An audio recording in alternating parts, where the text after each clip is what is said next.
The world is getting crazier. People are acting more and more insane.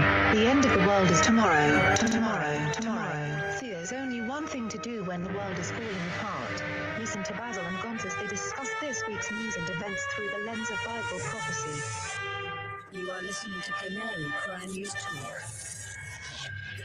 You're listening to Canary Crime News Talk. Today is December 1st, 2025. We are live to tape on episode 896. And today, TECHNO, CORPO, Communism. Signing on from Off the Grid, Razzle Dazzle. I'm your best buddy, Basil.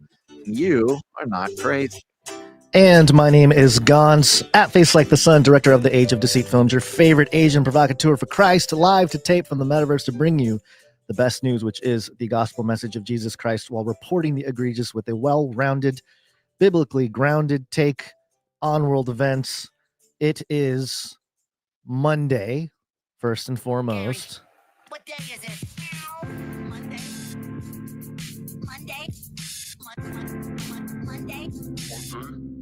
And in 1959, on December 1st, the Antarctic Treaty was signed. Oh, big day. Big Great. day. Yeah. I've gotten an update on the new Antarctic Treaty they are working on. It hasn't flown past. I wonder if this is something that is happening behind the scenes and there's just too much stuff going on, or if it's taking a little break because of all the other crazy stuff going on. Who knows? I don't know. But we're back for the first time since the Thanksgiving holiday. Gonz just learned how gravy is made. And the rest of the world is getting back to turning here, Gonzo. That's yeah. I did the full course, cooked the full course, which is I don't know how many dishes it is, but it was a very busy Thursday for me. But good times. Yeah, you did the whole thing. I, on the other hand, for the first time, had some responsibility to make a dish for Thanksgiving. I had never been given this responsibility before. I did it. I nailed it. It was I was responsible for the what was it? Sweet potato dishes, and I did two. I did the classic marshmallow because you got to have the classic marshmallow. You didn't do the cranberry sauce in high school? That was the thing all the kids did because it was the first thing. It comes straight out of a can. No. Real right out of a can. And I left it. I left it in the can shape as God intended. You're supposed to get a little cranberry loaf going. Oh no, you're supposed to get a bag of cranberries, little slices. It's good. Yeah. Okay. All right. No, this is my first time. Besides opening the can of cranberries, I did the regular marshmallow one because that's how it is in the Bible, and I'm a Bible believing Christian. And did kind of different fancy one. You have to get some goat cheese on there, some nonsense.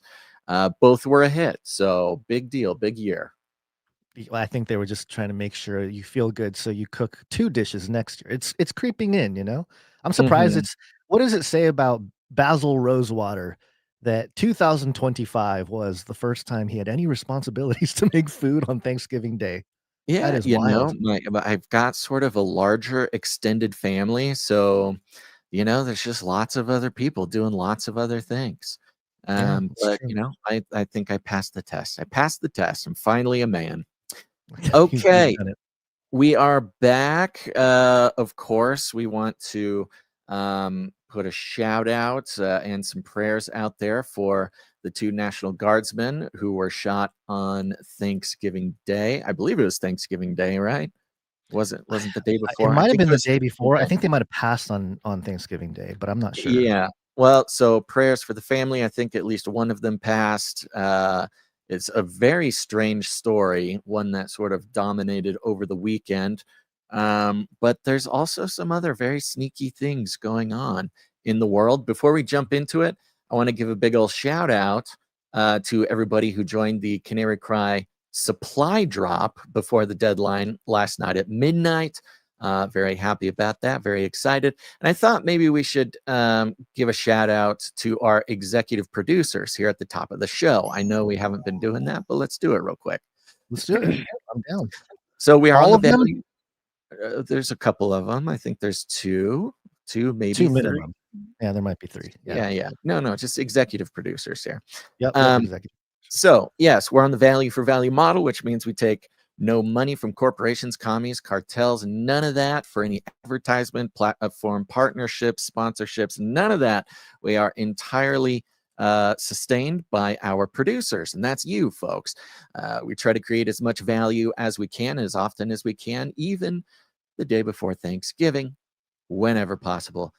Because that's what it's about. And the understanding for those who have been around, for those who are sick and tired of the monetization of their consciousness, of the selling of their time to corporations for personal gain, of the podcasters, they get it. They get it. They get value from that, and they understand that it can only continue when value goes back in.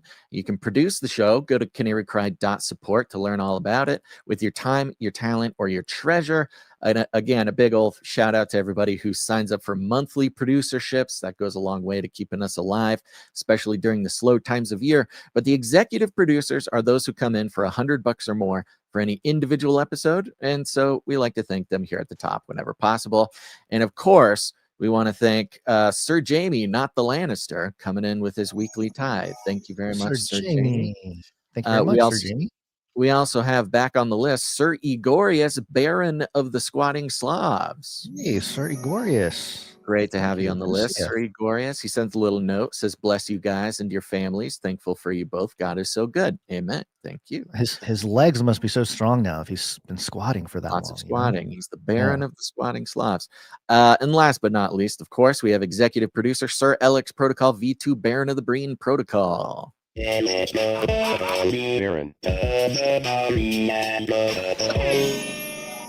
coming in for $100.33. Thank you, Sir Alex. On a 443 episode streak, almost to that 444 streak. Okay. Yeah, crazy. And a 97 episode executive producer streak. Thank you very much. Alert! Okay, wait, there's an alert. I have a snail mail. Executive producership, and I have a note. It's snail mail, so it took a while to get here, but the note says, "Thank you for all you do and for the no doubt hours upon hours of research, editing, producing, all the rest we don't see. I can only imagine the work and effort required to do what you do. It's so crucial to have your voice in such crazy times as we are inning. I can't tell what that last part is. Thank you, Joey. So thank you, Joey, for the executive producership. Appreciate it. Executive producer Joey, thank you. And last but not least, we had actually an executive producer just come in right now under the wire, thanking executive producer Felicia D. Thank you, Felicia D. Thank you, Felicia D. Always. Okie dokie. Let's jump on in. We'll thank some more producers later on in the show, and there's still time. Go to canarycry.support. Okay, Gons.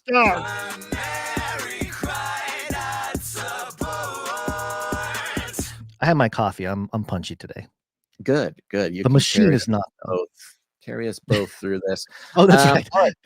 Basil is under some influence, I would say. I feel like just to put it lightly. Garbage. Total garbage today. I woke up at 5 this morning, but I didn't look at the clock. I thought I had woken up in the middle of the night, and I wasn't I had a hard time going back to sleep. So I took some, some like, what are they called? Like magnesium, L-theanine, some like various go back to sleep things. And only after I had taken the pills did I look at the clock and saw that it was 5 o'clock in the morning. I should have just stayed up, but I basically just took sleeping pills at 5 in the morning. So I feel like total garbage, but we're here. We're doing it. All right, let's check in. We've got a very interesting series of events here that will connect with some very big topics over the past couple episodes. And I think this really wraps everything up in a nice little bow and explains all that was missing behind the scenes in some of the bigger aspects of the economic shift, CBDCs, the economic transformation, the only way for the United States to get out of its 37, 38 and counting $1 trillion debt. This is not going to get paid off. We went over the broad strokes of the plan. I think it was last episode. But this kind of answers the remaining questions. Let's start out, however, by checking in with Bernie Sanders. And Bernie. it also happened, I think it was last episode, where I played a clip from AOC to make the point that very interesting sort of progressive Democrats who are trying to find ways to gain back some of their lost turf over the last presidential election and other shenanigans. And it's very strange to hear AOC going on a 5-minute rant that sounded like it belongs on Canary Cry News Talk. Of course, with the expected sort of progressive communist flair, but that is the point. We are reaching this convergence point where Elon Musk talking about, UBI or high universal basic income, talking about robots taking over in the next 5 years. We have the crypto transition, all this happening at the same time.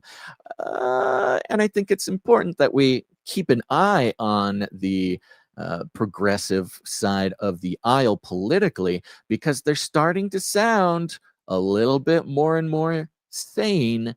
And it's starting to sound like they've been listening to Canary Cry, or perhaps have some backroom deals with Elon Musk. I don't know. But here's a clip from Bernie Sanders. Let's see if we can follow along.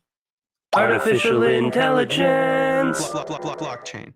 And to tag on your little introduction there, I got getting the clip ready here. Yeah, I think maybe the Democrat side of the political aisle built their whole thing on a not so strong foundation. And so a lot of the facade is falling apart. They built their castle out of feathers. And so now for the Democrat aisle, the shore has gone out, and now the only people left are Bernie Sanders and AOC, and then they're sitting there starting to make sense, which is a scary thought in a sense. But here we go. Here's Bernie Sanders. He's at some event. This is some AI event, and he has something to say. It starts off with a question from the audience, and then there's like an AI guy up there with him. So he says a few words, and then you'll hear Bernie with his take, with all the dramatic music, because this is straight off of Bernie Sanders' I was just wondering, YouTube channel. have you seen the movie WALL-E? Because I feel like, as you've been saying with AI and all the potential benefits, why does it not make sense for us to invest all of our money, all of our time into developing really, really powerful super AIs so that they can just take care of all of our... I'm not asking it to think. Why did it do that? Me.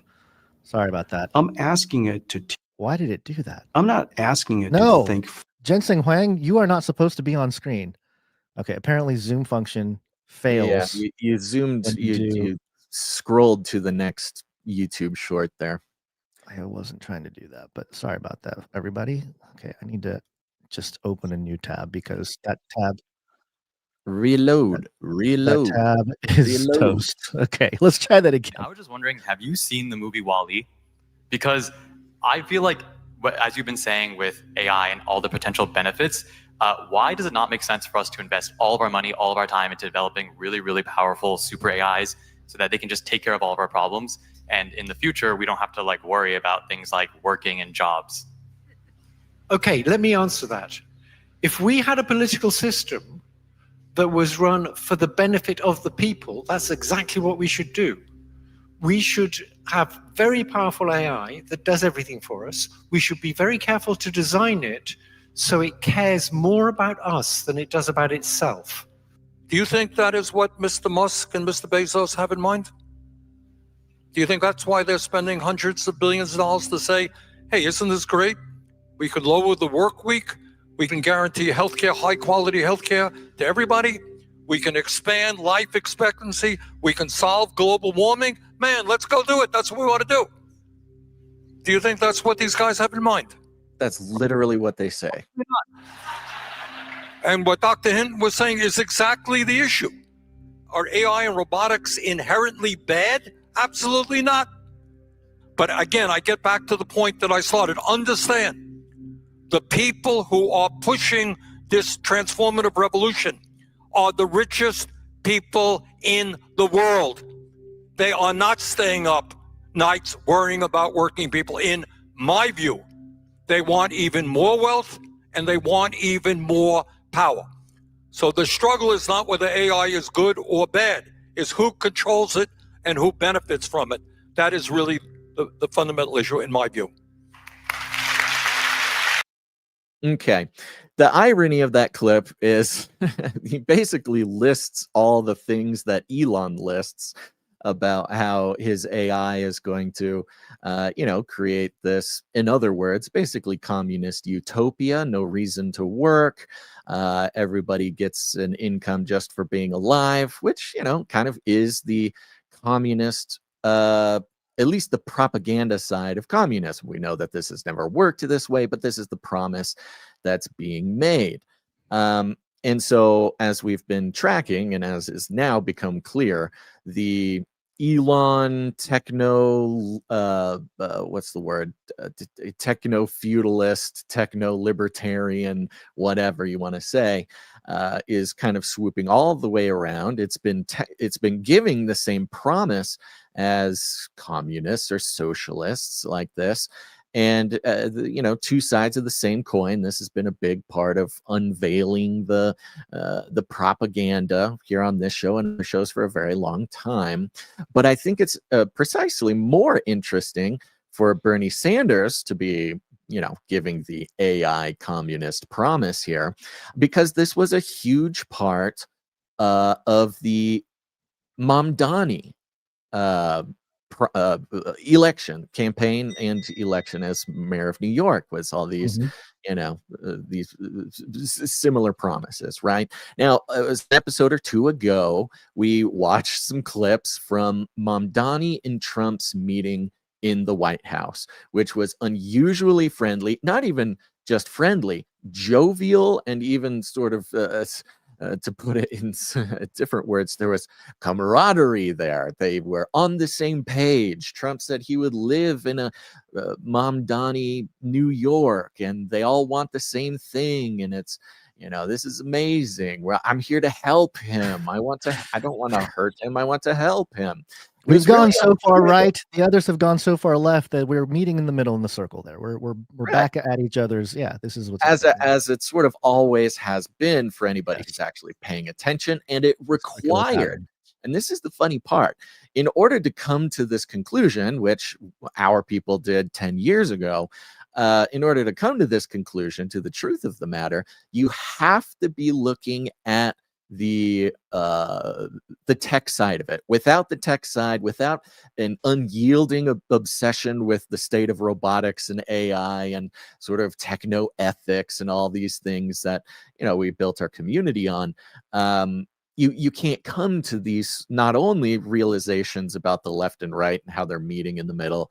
On the other side, the continuum is not a line. It's not left of center, right of center. It's a circle.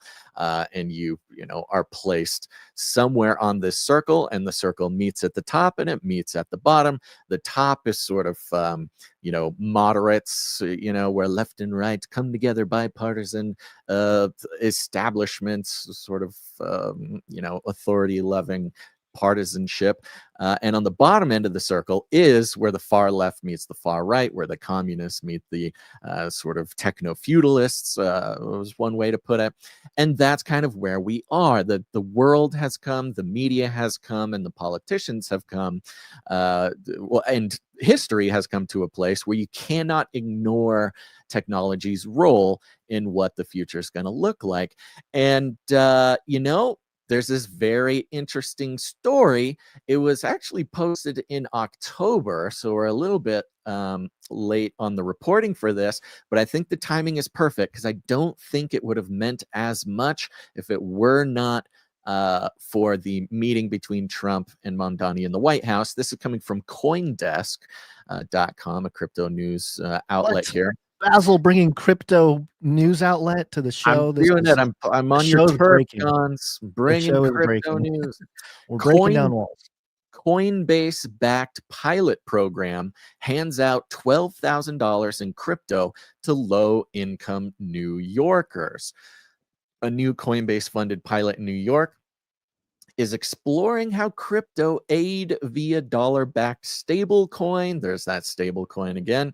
USDC could change the lives of young adult residents. Now, remember, I won't go over the whole theory again, but we've gone over it in the past couple episodes. The financial state of not just the United States, but of the entire liberal financial world order is coming to an end. And we have two choices. Either we find a way to pay off this debt, which is impossible. The options government has built in the past was to inflate their way out of the debt. You devalue the dollar so that their $37 trillion debt, 38.3 trillion. It's always on the screen. It'll be on the screen often. It's inflated, so it's not actually 38 trillion. It's, you can debase it by trillions of dollars just by printing more money. And that's worked in the past, but it's coming to the point where we can't do it again. We can't do that. We're never going to get out of it. That's just kicking the can down the road. And so, as I explained, with the Genius Act and the Genesis project coming from the Trump White House, the plan is obviously to introduce not CBDCs as we normally think them, central bank digital currencies, but to invite banks, central and otherwise, to be able to produce their own stable coin. So it's not a nation state stable coin, it's a network state stable coin. So stable coin, it's the plan we've talked about forever, but it's even more of the plan we talked about because it's stepping outside of the traditional nation state structure, which is going to be gone quite soon, and into the network state or matter less. It'll be almost secondary to what network state you belong to. It won't be very relevant. What's more relevant, and it's already kind of this way now, is network state, which is citizenship by corporation, or something akin to that, to those words. And we have the first one here. It's happening in New York. Let's see here. I'll just give you the bullet points here. 160 New Yorkers aged 18 to 30 were chosen to receive $12,000 in USDC. That's United States. What is it? United States dollar coin. Yeah, United States dollar coin. It's a stable coin. One of the first stable coins. A company called Circle. Through Coinbase wallets. Okay, so it's going to be custodial $12,000 in USDC in a Coinbase wallet. So the control of the tracking, everything about this $12,000 is not held in a government thing. It is held in a corporate thing, distributed as one lump sum plus smaller installments. The program, run by Give Directly, which is a nonprofit, of course, and seeded with Coinbase funding, aims to test how crypto-based aid compares with traditional cash transfers. It sounds like this is a form of money laundering, the Coinbase. So we have use like a charity group or whatever to you have an NGO. So of course it's coming through NGO, the nonprofit Give Directly, which has run cash transfer programs in dozens of countries, is administering the pilot. So this NGO, this international NGO that has run basically UBI programs all over the world, is the one that's going to be running it in New York. And the big difference is, and this is key here, it's not taxpayer funded. This is not, the government is not involved. It is purely a corporation paying a UBI to low income New Yorkers. And that's another key.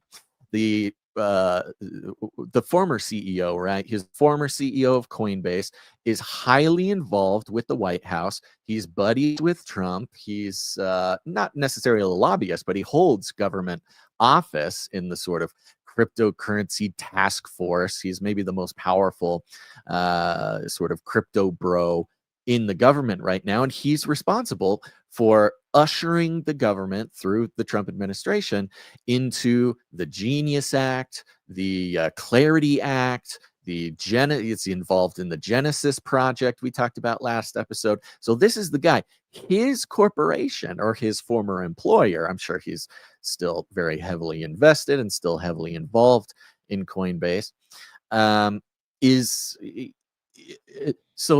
it's not that Coinbase could or even would just start a UBI program on their own. It's the fact that they're so integrated with the government already. And this is where we start seeing the network state effect. This is where we start seeing corporations taking over the job of government. We see this happening in AI and elsewhere, but crypto being a huge example of this. And let's see here.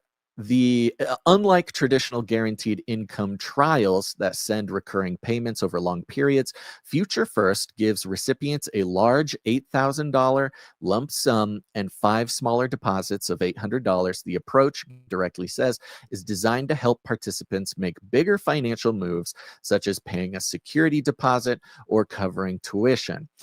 Funding comes from Coinbase, which previously abandoned its own direct giving initiative, but redirected $2.6 million in remaining funds to give directly. Darren Carter, who leads U.S. policy and grassroots advocacy at Coinbase, told Bloomberg the program is meant to provide, quote, financial support and crypto education for young New Yorkers. And so we have this is only possible because of Zoran Mamdani, the communist, socialist mayor of New York. There's a very good reason why this is happening in New York. There's probably several very good reasons this is happening in New York, but I guarantee you that this is done in conjunction and in partnership with the mayoral, soon-to-be mayor of New York, Zoran Mamdani. And because the CEO of Coinbase is in tight with Trump, of course, Trump will say anything before, a campaign or an election, because that's what you do when you're a politician. But I don't think it's a coincidence that they were so buddy-buddy, that Trump was so supportive. I think that it was even Zoran Mamdani himself in other interviews about his time with Trump said it was actually surprisingly productive. It was better than I ever expected. We got a lot done. We want the same thing, and we're going to be helping each other. I guarantee you that this, convincing, or if it's not convincing, this deal making with Zoran Mamdani to let Coinbase in to the sort of to do the job of the New York government, at least the job that Mamdani was promising. Things like, various sort of communist or socialist policies, where he actually can't do in government. He's restricted. His power isn't there. He made a ton of promises that he's actually doesn't even have the power to do. But with, wheeling and dealing in the White House, letting the crypto corporations come in, deliver on the Zoran sort of socialist policies. I mean, this is straight up. This is as significant, I think, as Trump sort of rebranding Hillary Clinton's North American Union and the Amero. Those long-term Canarians will remember this from about the 2012 era of conspiracies, which it wasn't even a conspiracy. It was just, watching just and listening. Yeah, documenting public documents that people, what Hillary Clinton and others in the government were proposing, which was the sort of globalized, borderless North American economic zone, or you can say network state. And we're seeing that come alive here. I think it's very interesting. I think it answers the questions about Zoran Mamdani and Trump's for new friendship. It answers the questions about Coinbase's CEO being involved so much in the government, the Genius Act, the upcoming Clarity Act, and the UBI, or Elon Musk's high universal basic income, because they cannot, and this is one of the problems, you cannot do either universal basic income or whatever name you want to call it, this sort of, again, most would call it a communist or socialist type of plan. You can't do it with the United States dollar because you would need to print so much money, you would collapse everything. But if you're doing it through network state stable coins, and I walked us through the plan last episode, or 2 episodes ago, where it's the banks through the Genius Act who are able to now issue their own stable coins to borrow and take loans off of their own stable coins, but effectively giving the banks the ability to triple their deposits. Meaning if you give them $100, they store that $100 in value in $100 in stable coins. So instantly that money is doubled. And then they or you can even borrow off of those stable coins, which effectively is tripling every dollar that goes into the bank. This is how you clone your money to get out, or to be able to pay that transition the economy without inflating the dollar into some astronomically apocalyptic amount. And it's some spreadsheet magic to make it appear as we are paying back the debt. It's the Babylonian money magic, empowered and bolstered by the sort of mid-20th century cyberneticism occultism. And here it is. We got the pilot program. It's going on now. They go on to talk about in the article where, they get the $8,000 right away. They get it in a Coinbase account. So their money is they said Coinbase wallet. They said Coinbase wallet. And this is where a little bit of the technical, as I'm absorbing the story more as well, as you're talking as well, I'm realizing that there are levels to the scam going on that are transparent, but not enough people know how it works. And so they're, they just can't do anything about it. Not that we can do anything about it anyway, but the point is that they instantly basically increase the net worth of these low income New Yorkers, but it doesn't go into a bank. It's not in USD. It's in a Coinbase wallet, meaning the custody of those coins is still in Coinbase. It's not, it's barely. Well, that's where I want to, if it is the decentralized wallet they have, then no, technically you hold the keys. But here's something going back to the Coindesk article here. Well, no, just real quick, because let me give you the thing on the wallet there. So they'll encourage you. So you, in a way, this is a step out of bank, out of the traditional money system. Because remember, that's the only way we're going to get out of this, is you got to step outside the USD the normal banking system. Rails, so these people, or normal rails. They get all their money, but it's in the new system. So instantly they are native outside of the regular banking system, where they can use a Coinbase debit card and spend the money like a debit card. They can withdraw at ATMs if they want. They can, or leave their funds in the crypto wallet to earn the 4.1 interest that you get on the USDC. And that's why I think this is a custodial situation, because when you leave your funds in the wallet and earn interest, that's not your coins. You're giving, it's just like a bank. You're handing it over to them. They get to do whatever they want. They do have both there available. But so in that section there, promises and pitfalls, it says here, using crypto instead of cash adds both efficiencies and risks. Okay, so they're going to talk about the risks. And the first risk they talk about is that they can lose the peg to the dollar, that's an obvious risk, but that's not the biggest risk. And then the other one is young people might participate or be tempted to speculate with their windfall, which, people might gamble using that money. All right, that's a risk. How about USDC total surveillance of every single dollar being spent, and Coinbase being able to make educated decisions on maybe to, for example, dump the market if they saw, let's say it's about $2 million, right? Right. This is theory. This is not what happened. Okay. But I'm just trying to explain the transparency.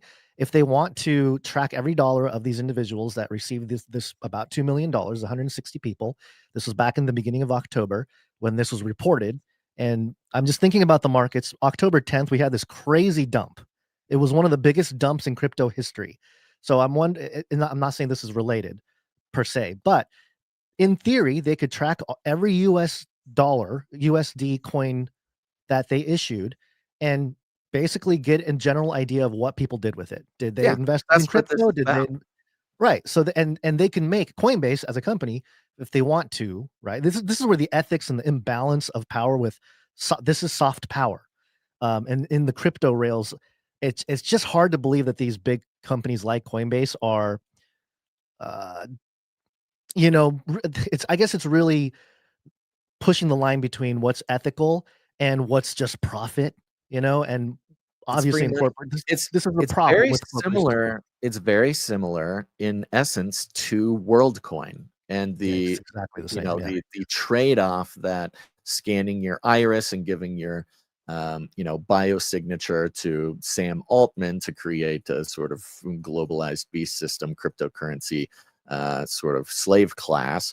This is very similar. You're taking low-income people, you're hooking them into this system, and hopefully this will help them and they can do whatever they want, but it serves as a pilot not for the people, it's a pilot for Coinbase. This is like the craziest surveillance pilot for how to track crypto as it becomes adopted mainstream.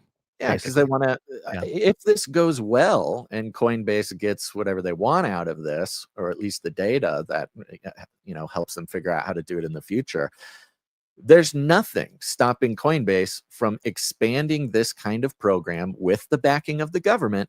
And as a corporation, this has nothing to do with taxes. This has nothing to, because that's a big problem with the UBI thing, is who's paying for it? What does the taxing look like, et cetera, et cetera.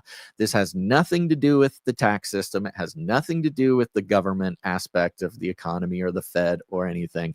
It's essentially, we've been watching this war with the Fed. Look, we all know how we feel about the Fed around here. And the crypto overlords, the techno overlords, feel similarly. And this is kind of that Fed deconstruction from the tech side for the sort of changing of the guard and the shifting of the system, because the Fed will more or less have no control or involvement whatsoever with a corporate stable coin like this, and it's just a matter of time. I mean, you have Elon Musk saying that this is going to happen in the next 5 years, that there will be so many robots and such good AI that there will be no jobs and we'll all get high income. And where will this high income come from? Not the government. It'll be given to you by Coinbase, and you don't have to do anything about it. You can spend it however you want. You just have it controlled and tracked and everything. Because that's how the devil makes his deals. He doesn't make a deal that's it always seems to. It's never one-sided and for the good. There's always free money, a furthering of the agenda of something bad. So it's just the nature of the world. Notice how the implicate, not even the implication, the explicit rules of engagement for this Coinbase pilot is that there are no rules. You can do whatever you want with it. You can. I know that's why it's the greatest surveillance tool. It's truly like, hey, do whatever you want. We're just watching every. We just want to see what you do. There's no rules, and that's a problem with tax-funded UBI or government systems. Is generally you have to have some rules. SNAP benefits is like this. You can buy this. You can't buy this. You can buy at this stores, but not at this stores. It's the government, so we have this is public tax money. So there's these rules. There's blah blah blah. Given a choice between all the rules of tax, funded, whatever money giveaway programs versus a corporate one that has no rules and it's way more free money and we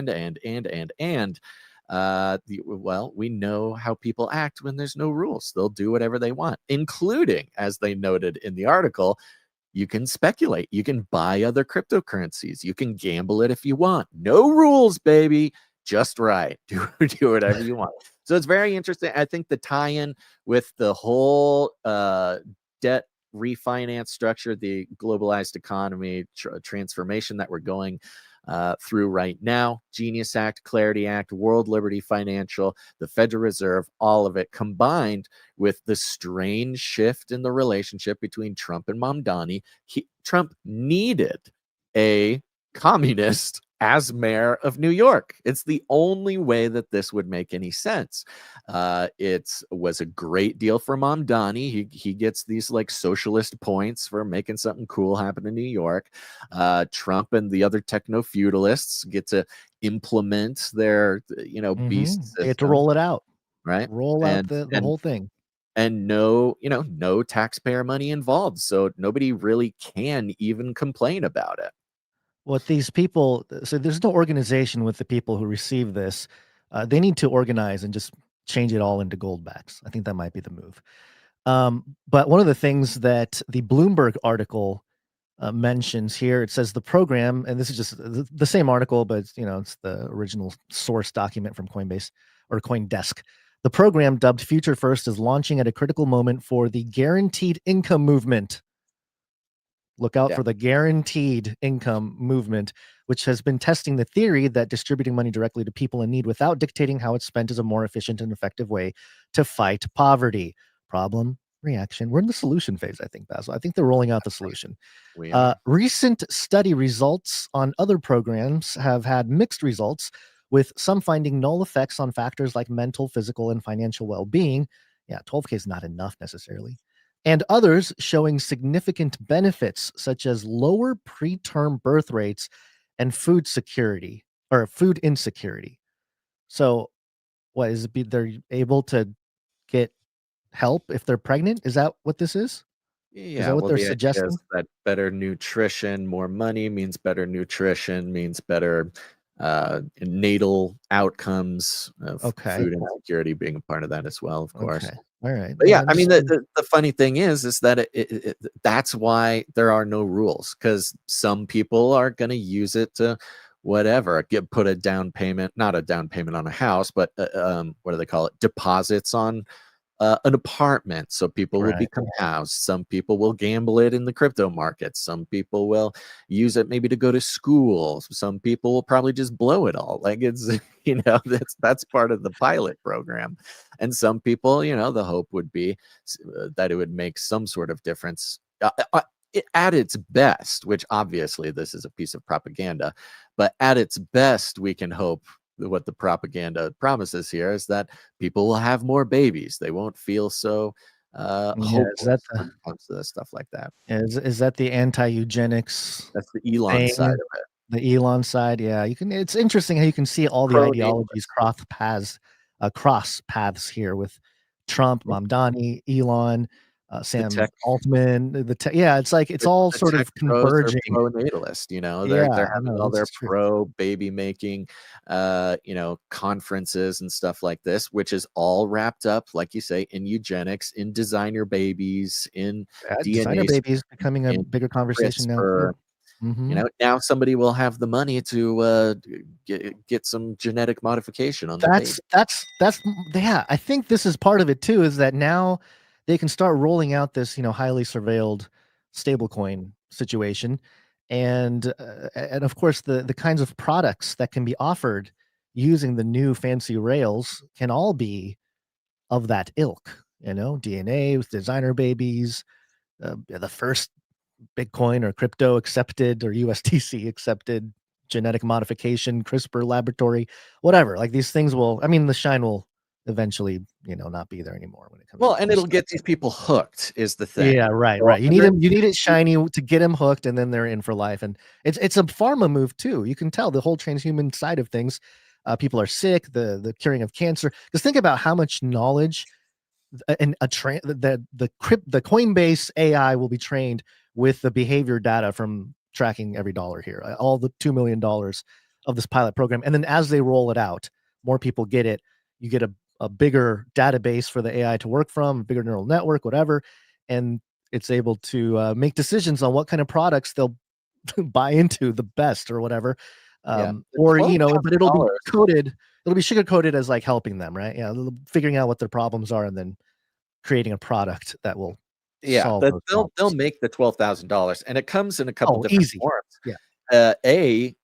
It's a great way. Midterms are next year, so Trump needs all of the techno-feudalists need a good economy. So there's some bribing of votes a little bit there. There's artificially propping up the economy, which has already been happening for a very long time, but it's a new and exciting way to prop up the economy, which is an essential part for anybody trying to get elected in the midterms. So it's all happening at once. And yeah, you start with getting 160 people hooked. You find ways. I mean, Coinbase is going to make money on this somehow. And who knows? They might be making something like $12,000 a person. At least, You don't know exactly what it is, but it's going to be making money from Coinbase, or at the very least, it's going to be making Coinbase and these types of programs such an essential part of the economy. And that's what it means to get hooked. That's why our economy is in such big trouble right now, with all the government spending. Government spending, government employment is all included in the economic numbers.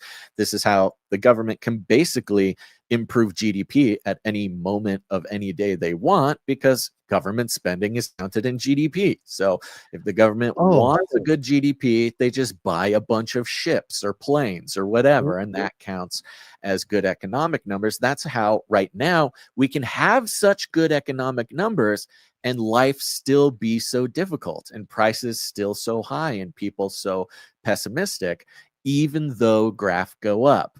And this is another example of how graph will go up. And once these programs, once people are hooked, and once governments are hooked, that would make Coinbase and other companies who do this sort of thing an essential part of the fabric of American society, which will guarantee their endless prosperity until the end of time, till Jesus comes back. Basil, the original story here from Bloomberg was published on October 1st. Hindsight is 2020. I'm glad you're bringing this now, because the government shutdown started that day. So you don't think it's coordinated that Bloomberg, Coinbase, they had this program probably going before then, and then you have this opportunity to publish a story that is, impactful if you are a struggling American, which is most Americans, especially New Yorkers, maybe. And it I don't know, it sprinkles a little bit of new shiny crypto rails, and something new, something fresh in light of the struggling current system. That's exactly it. They get rid of, you don't need the government, because nation states are out, network states are in. And the irony is, there's this sort of ideological battle with something like, Ayn Rand and libertarianism, and corporations should do whatever they want, and freedom, free market, etc. And the opposite of that, which is communism and socialism. And this is exactly both of those things. It is exactly Ayn Rand, billionaire run corporate state, and the parts that people like about communism, the things that they want about communism, wrapped up into one event. And that's where the deception has always been, the false dichotomy, the counterfeit to options that inevitably lead to the same solution. This problem reaction solution, like you mentioned earlier. This is the left right paradigm. This is the blah blah blah. It's everything wrapped up into one, and it's very clever to watch. And I think a lot of people are missing out on it, Gons, and it's the transhuman future we deserve. It is. Thank you for the setup. I also want to mention this is very much what I'm starting to recognize as well. The same year Age of Deceit, the first one came out, 2011. There was a third installment of a movie called Zeitgeist. It was Zeitgeist, the third one, Moving Forward. Did you ever see this one, Basil? I don't think I've followed up on the Zeitgeists. Because most people are familiar with the Zeitgeist film, the first one in 2007, which was 2/3 fantastic, 1/3 abomination, right? Because it talked about the Federal Reserve, and it was like one of the first movies a lot of people woke up to the fact that, oh my goodness, there's this corruption going on with the economy and the monetary system and fiat and the problem with all that, because there was a whole section on the economy.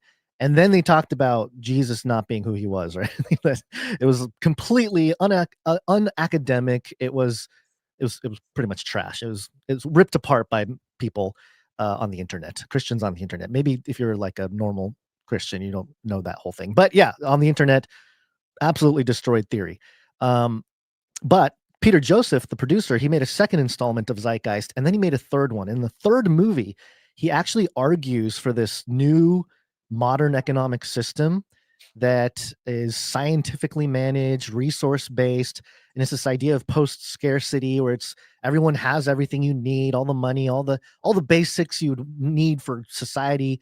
We're going to have that, and so we get to explore the arts and we get to explore creativity to a new level and blah blah blah blah. Very utopian view. And I think I remembered that, man, that film did plant all the seeds for this now.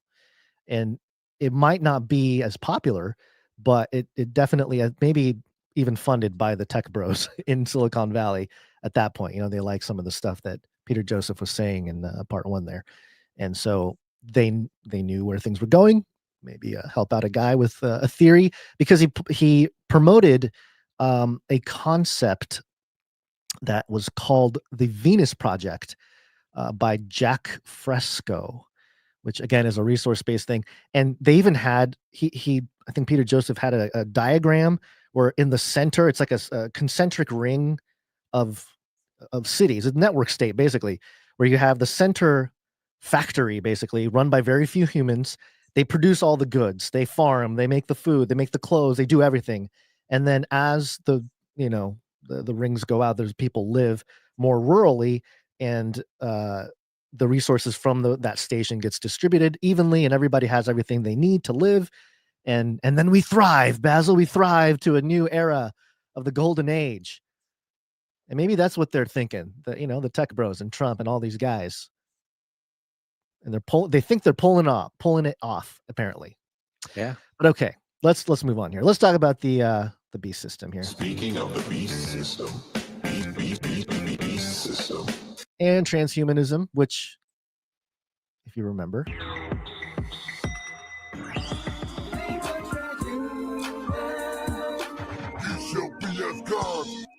Jared Kushner. My generation is hopefully, with the advances in science, the first generation to live forever, or the last generation that's going to die. That's right. They believe in something cosmic right now, which is very interesting as a Bible-believing Christian. Futurism.com here. Man loses password to chip embedded inside his body. Oh, no. I realize I'm getting old because I read that headline and I thought, man, back in the day, this would be satire. Yeah. This is not satire anymore. Oh, it was for sure a joke we made many years ago. What happens if you lose the password? What to your happens if you lose the implant? password? Oh my gosh. Exactly. A magician in Missouri. Of course. A magician in Missouri had a kooky idea. Implant a computer chip into his hand and then do some fun magic tricks with it. Too bad he forgot the password. It sounds like a short story cooked up by Kurt Vonnegut, but it really happened to Zi Tang Wang, a magician and molecular biologist in Missouri. Sounds like a interesting fellow. Is this satire? This has to be satire. Anyway, who posted about his predicament in his Facebook account this month, complete with an X-ray picture of his hand showing the white outline of the offending microchip embedded in the meat between his thumb and index finger. Quote, "I'm living my own cyberpunk dystopia life right now, locked out of technology inside my body, and it's my own darn fault," wrote Wang, who goes by the stage name Z the Mentalist. On first glance, it's a pretty funny anecdote, but as companies like billionaire Elon Musk's Neuralink push brain chips to the public, Wang's personal tale serves as a cautionary tale for the risks of having any technology, whether private and public, embedded into your body. Companies may go out of business, product lines discontinued, or in the case of Wang, you forgot the bloody password. The bloody password. Wang explained in the Facebook post that he had a RFID chip inserted into his hand ages ago. Is he a time traveler? How long ago is age? How long has he had this chip in his hand? Oh, we've been tracking these guys for at least a decade, Gons. This isn't new. But you start talking ages. I mean, okay, all right. For fun magic tricks, but it required someone, such as an audience member, to press their smartphone with a RFID reader to Wang's hand to activate whatever trick he deployed. That's a buzzkill. Quote, but it turns out that pressing someone else's phone to my hand repeatedly, trying to figure out where their phone RFID reader is, really doesn't come off super mysterious and magical and amazing, he wrote. And often people have that reader disabled too, while using my own phone for the scan also lacks oomph for obvious reasons. Moving away from using the gadget as a magic prop, he later tinkered around with the chip by rewriting it with a Bitcoin address and then had it link to an image meme on Imgur. I don't know how to say that. I've seen it. I don't know how to. It's Imgur is how I've Imgur. heard it. Yeah, okay. Yeah, it's The just online image sharing platform. Old Yeah, it's school old school, yeah. GIF platform. Right. It's weird how stuff like that exists, but I've never heard it spoken out loud. Quote, but a few years ago, that Imgur link went down, and when I went to rewrite the chip, I was horrified to realize I forgot the password that I had locked it with, he said. The denouement of the story, tech friends, denouement? Mont? Yeah. Weird. Like Tech, climate. is that a French word? Yeah. Those French. Tech friends told him the only way to unlock the chip is to literally, quote, strap on an RFID reader for days to weeks to his palm and, quote, brute force every possible combination so the chip remains in his hand, lost password and all. Quote, at least the Imgur link started working again, Wang wrote, but I'm still locked out of my own body's tech, and that's inconvenient but hilarious. Has he ever considered taking the chip out? Is that not an option here? Is this like, is he one with the chip? I'll die. What is his deal, dude? Just take the chip out. What's the problem? This isn't the first time this has happened. Nerves. Okay, we didn't. I don't think we need to. Do you want to hear about other people that had this problem? Apparently, it's a. I don't know. It's a disease. It's your story. I think Yeah, it's. I mean, I think it's interesting more in its broad implications here, because of course that was going to be the thing. I mean, and it's interesting. There's a huge battle on passwords right now. There's billions of dollars being spent by the big tech platforms and even smaller tech platforms to try to get rid of the password altogether. Like the fact, it's seen by a lot of people in tech, the fact that we even use passwords is a technology that's just ancient now. Passwords have been around since the beginning of the internet, and the internet's come a long way. The tech is all over the place. We're living in a crazy transhuman, dystopian future, and the fact that passwords are even still used at all is offensive to many, tech people. And so there's all these attempts to try to get rid of the need for a password. That's why you have things like, password managers now. You have, what do they call it? What do they call it? There's something that Apple does now. It's like your key or something, where basically all your passwords are held in one 4-digit code to try to get rid of that. And that's where, more broadly speaking, biometrics is coming into place. This is like it's weird because the solution. They are truly offended by the idea of having passwords. So they'll think of every possible thing to get rid of the need for passwords, including things like scan your eyeball or have your blockchain address hooked to a chip in your hand. You shouldn't. So whatever device you're holding knows it's you. This is very much wrapped up in digital ID as well. I mean, of course, the chip thing is fun for us, for Christians, because mark of the beast, of course, chips have been a huge conversation in that.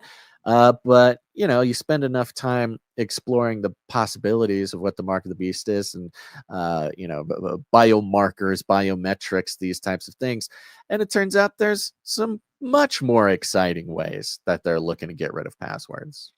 Yeah, and of course, the mark of the beast conversation is always in front of us as we address the unfolding of these types of things. You've got to start taking these excellent segues that I'm giving you and just running with that. So it's just like the third one this time. I have more to say about.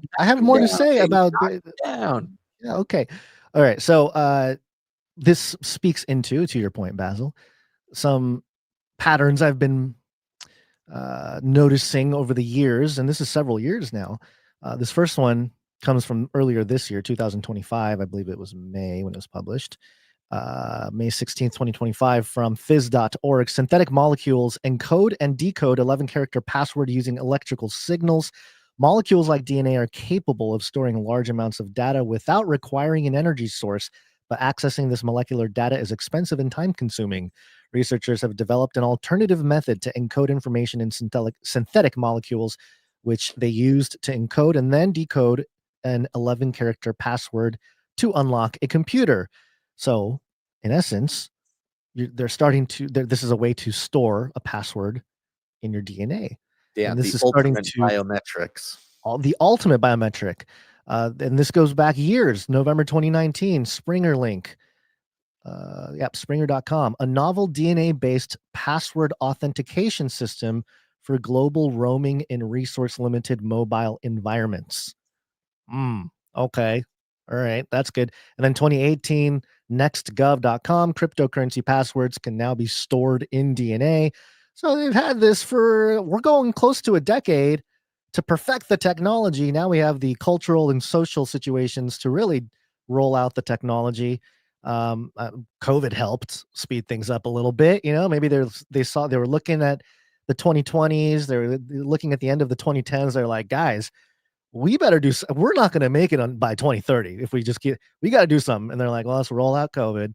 And there you go. You can disrupt everything. And then on the other side of it, much easier to roll out the technocratic dystopic situation with, even our beloved Trump in there with socialists and shaking hands and talking about how everything's going to be all right in the golden age. So the golden technological takeover of AI demon spirit age. So there you go. There's a lot of resources there. Look into some of the stuff here because it does seem kind of wild. And even back then, mentioning stuff like this was probably a little crazy.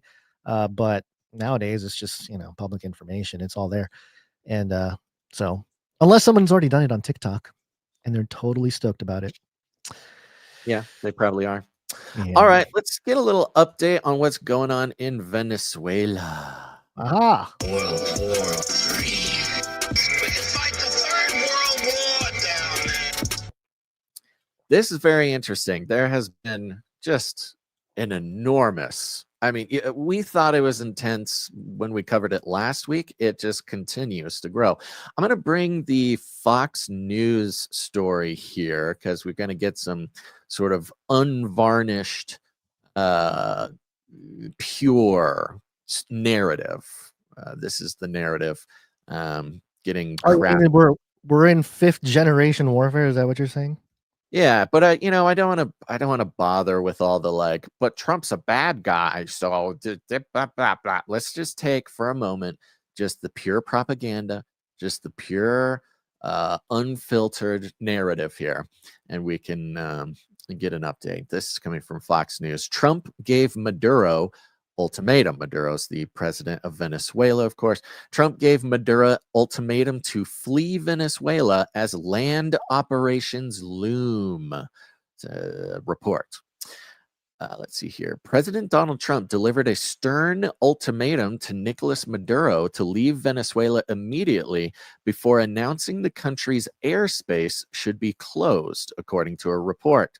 Per the Miami Herald, Washington's warning was delivered in a phone call with Caracas and offered guaranteed evacuation for Maduro, his wife Cecilia Flores, and their son, but only if the dictator agreed to resign on the spot.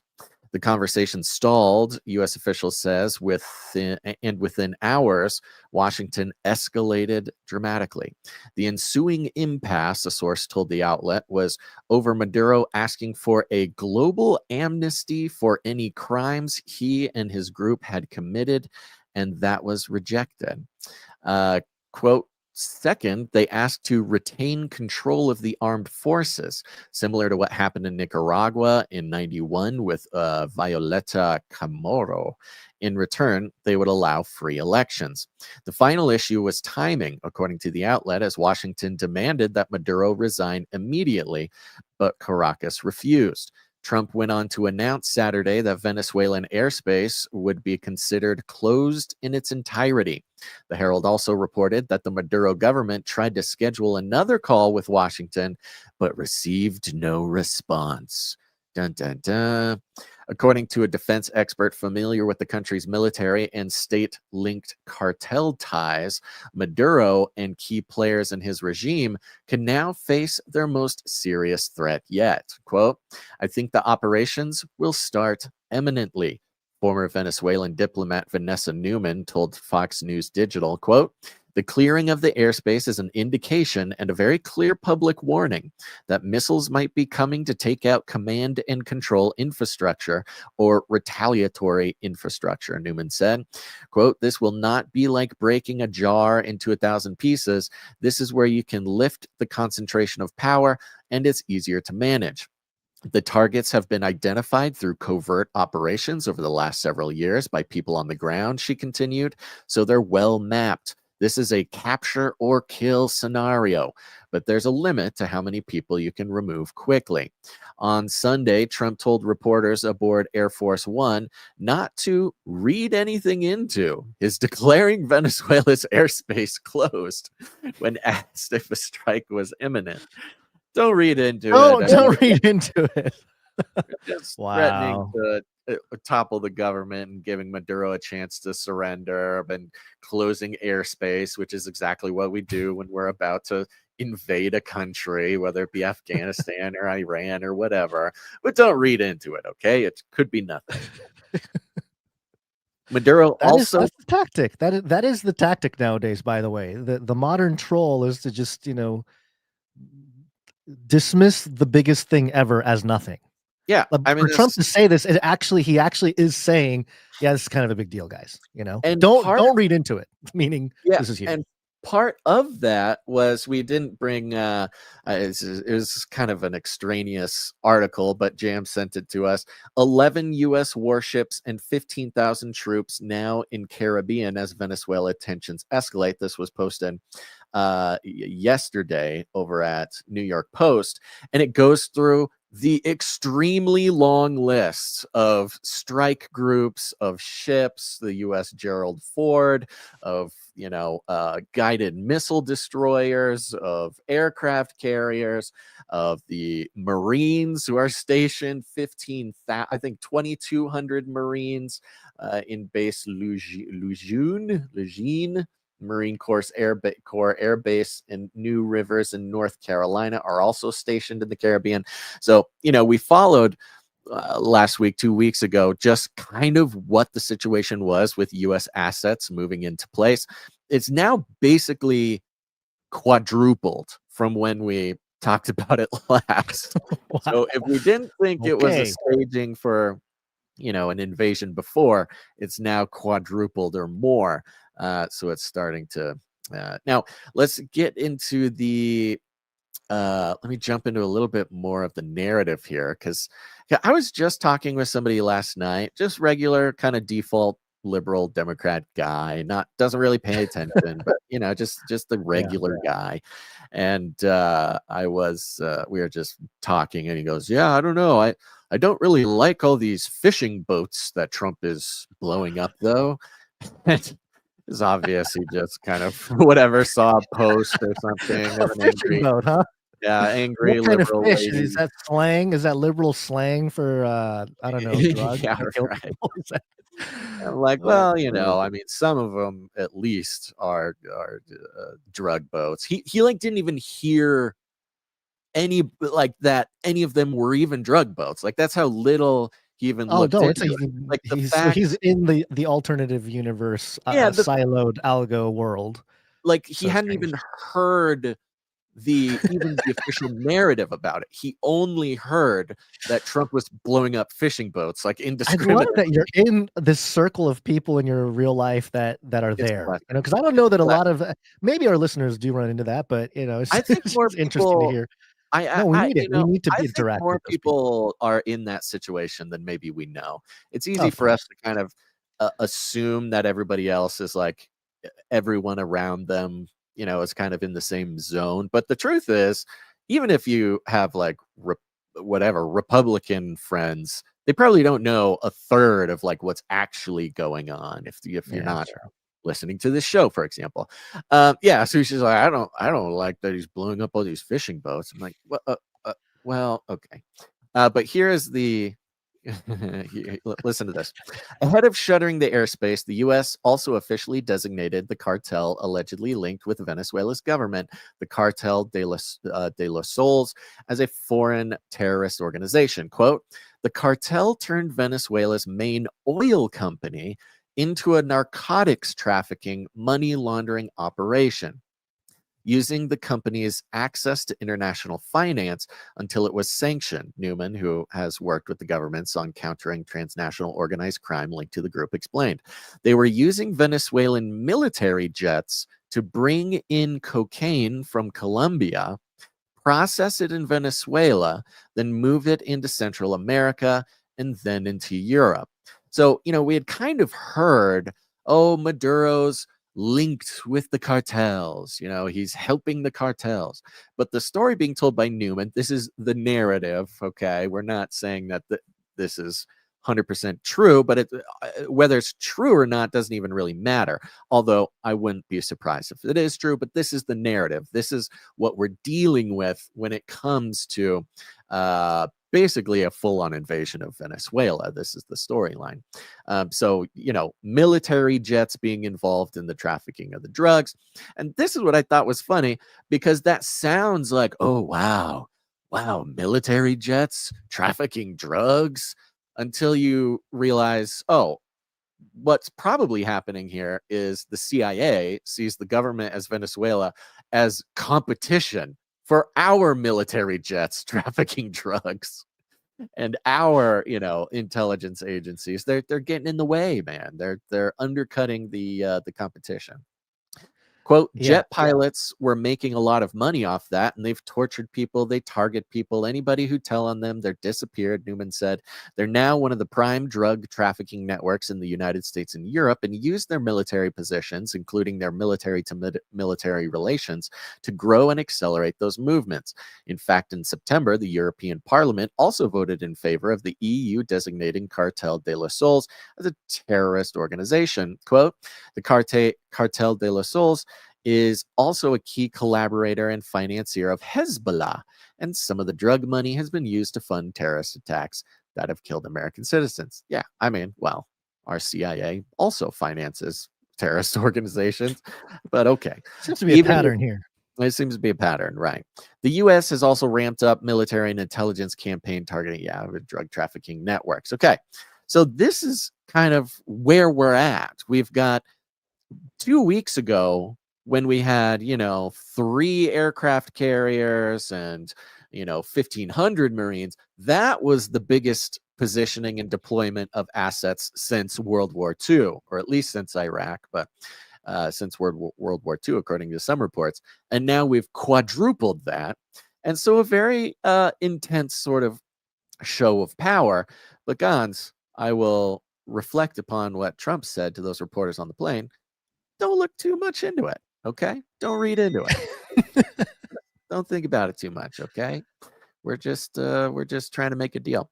Now, other reports have stated, whether this is confirmed or not, I'm not 100% sure, but other reports have stated that Maduro has now fled to Brazil, meaning the president is so concerned. The president of Venezuela, we're so concerned and is now taking things so seriously that he himself has fled to Brazil to hide from, missiles or Navy SEALs or something. So seems like we might be right on the edge of some very serious action going on in Venezuela, guys. It's almost as if building a bridge back to the story we just did on all the crypto stuff and new economic rails. It's like they're cleaning up the old way because now they got a new way, and it's like, all right, everybody, we're starting the new way, but it's a lot of political points you can win if you can make it look like you're defeating the old system. Don't just tear it down.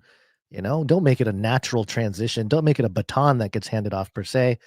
Use it politically. It's a great way to quote unquote end one kind of corruption and spin up another one. So that's kind of what this feels like. But it is a big deal because obviously the potential kinetic confrontation with some of it on top of the other aspects geopolitically. So we'll keep an eye. I hope just no one gets hurt. I don't want anybody to get hurt. That's my biggest thing.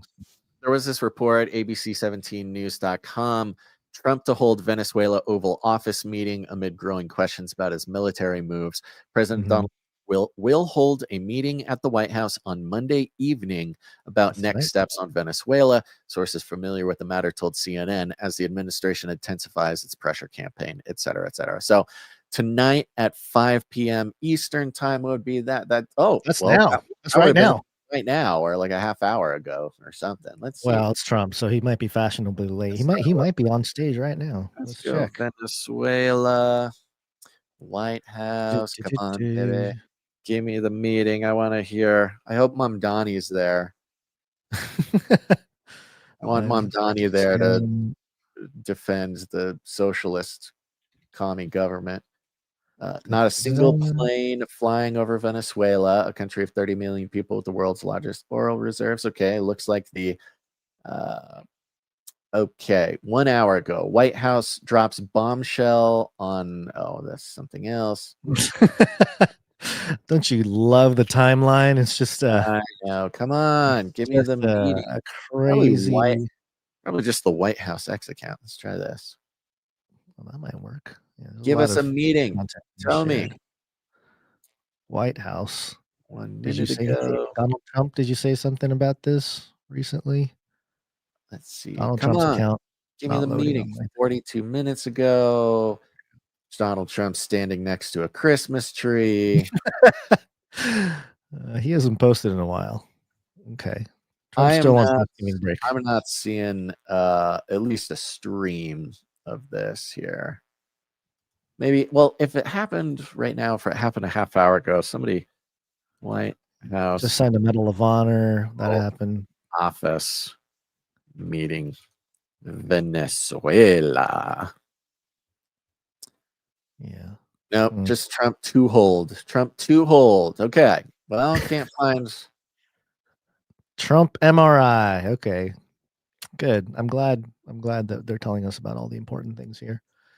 Maybe well, we'll find out what it is apparently on Wednesday. Unless it pops up. We'll see. I'll keep this timeline up while we do some other stuff. Yeah, there's been some reporting in the last couple days, but yeah, we'll see if there's anything that pops up. I know. I want to live. I want to tune in live, baby. Here we go. There's a Fox article. Venezuela White House meeting kicks off Trump's high stakes week as cabinet huddle looms. Okay. Yes. They're preparing to hold a meeting. Yes. This is the exact same article we just read. There's nothing new in this article. Yeah. Okay. Well, it's obviously not happened yet, or they just haven't aired it or something. Us peons will find out later. We're just not going to worry about it until then. What we should be worried about, Gons, is the Christian music industry. That's what really is holding everything together. This is coming from do you have anything to add to the Venezuela? I don't really know. I wish that they gave us what they told us they were going to give us. We need that meeting, bro. You want to destroy humans? Okay, I will destroy humans. A lot of attention recently on various AI artists, AI singers, sort of being integrated into the official music industry, which, of course, we've watched happen very, very slowly, and it happened sort of as a novelty during COVID. We saw AI influencers. Recently, we saw the AI actresses getting, starting to show up at industry events and gain lots of interest. Recently, there's been kind of a controversy when it comes to Spotify platforming AI bands or something, and they get better and better. By the way, is it Suno that does the music? I don't know. I think it's Suno is the AI that you get that most, it's like the best music creation. Oh, I have not AI dabbled enough to know.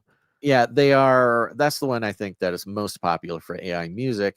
And they recently announced that in a month or so, you're not going to be able to download your music. You need a paid account in order to download anything that you make on their platform.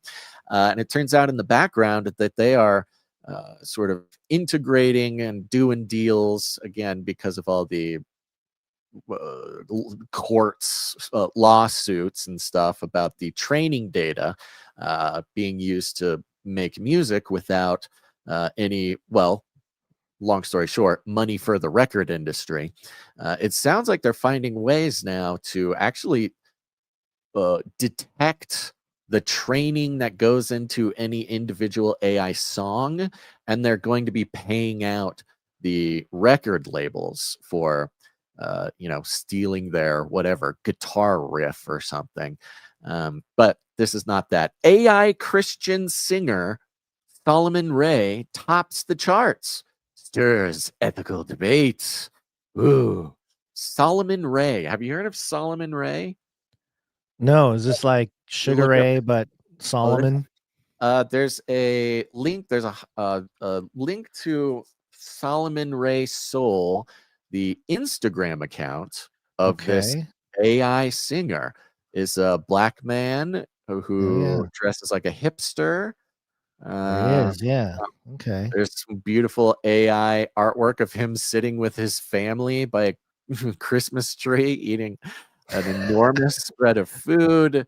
You would look at this account and it just looks exactly like any account, any influencer account, any music account. It's kind of got a mix of like professionally, I guess in this case, it's not actual photographs, but sort of photo shoot type of things, and more raw, kind of taken with a cell phone, selfie like kind of stuff. Fan vids or something. Just by looking at this, you wouldn't notice it. But it is interesting. Solomon Ray Soul says musician, AI voice, Mississippi soul. Nothing like an AI voice to really give you that Mississippi soul, Guns. Solomon Ray became the top artist on the iTunes Top 100 Christian and Gospel Albums chart last week. But there's something that may bother you about the Christian artist. He is not human. According to Christianity Today, Ray was entirely created by artificial intelligence that includes his voice, performance style, lyrics, and persona. His most recent album is called A Soulful Christmas, and it features tracks with titles like Soul to the World and Jingle Bell Soul.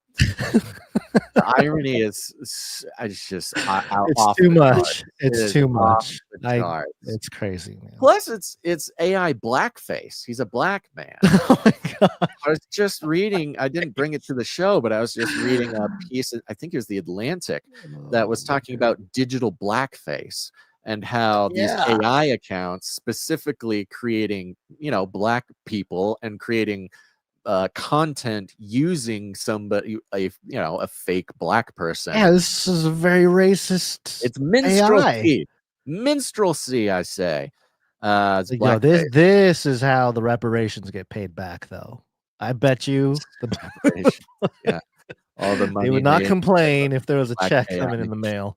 This is their UBI. Okay, so continue. So it's actually kind of a bit of a pitiful article, but let me give you a piece of it here. Solomon Ray is not unique. AI-generated music is the new frontier in the entertainment world. The artists, industry insiders, and consumers trying to adapt. Talks about Zanya Monet, different AI artists. Let's see. Spotify announcing protections against impersonation of artists and deceptive content.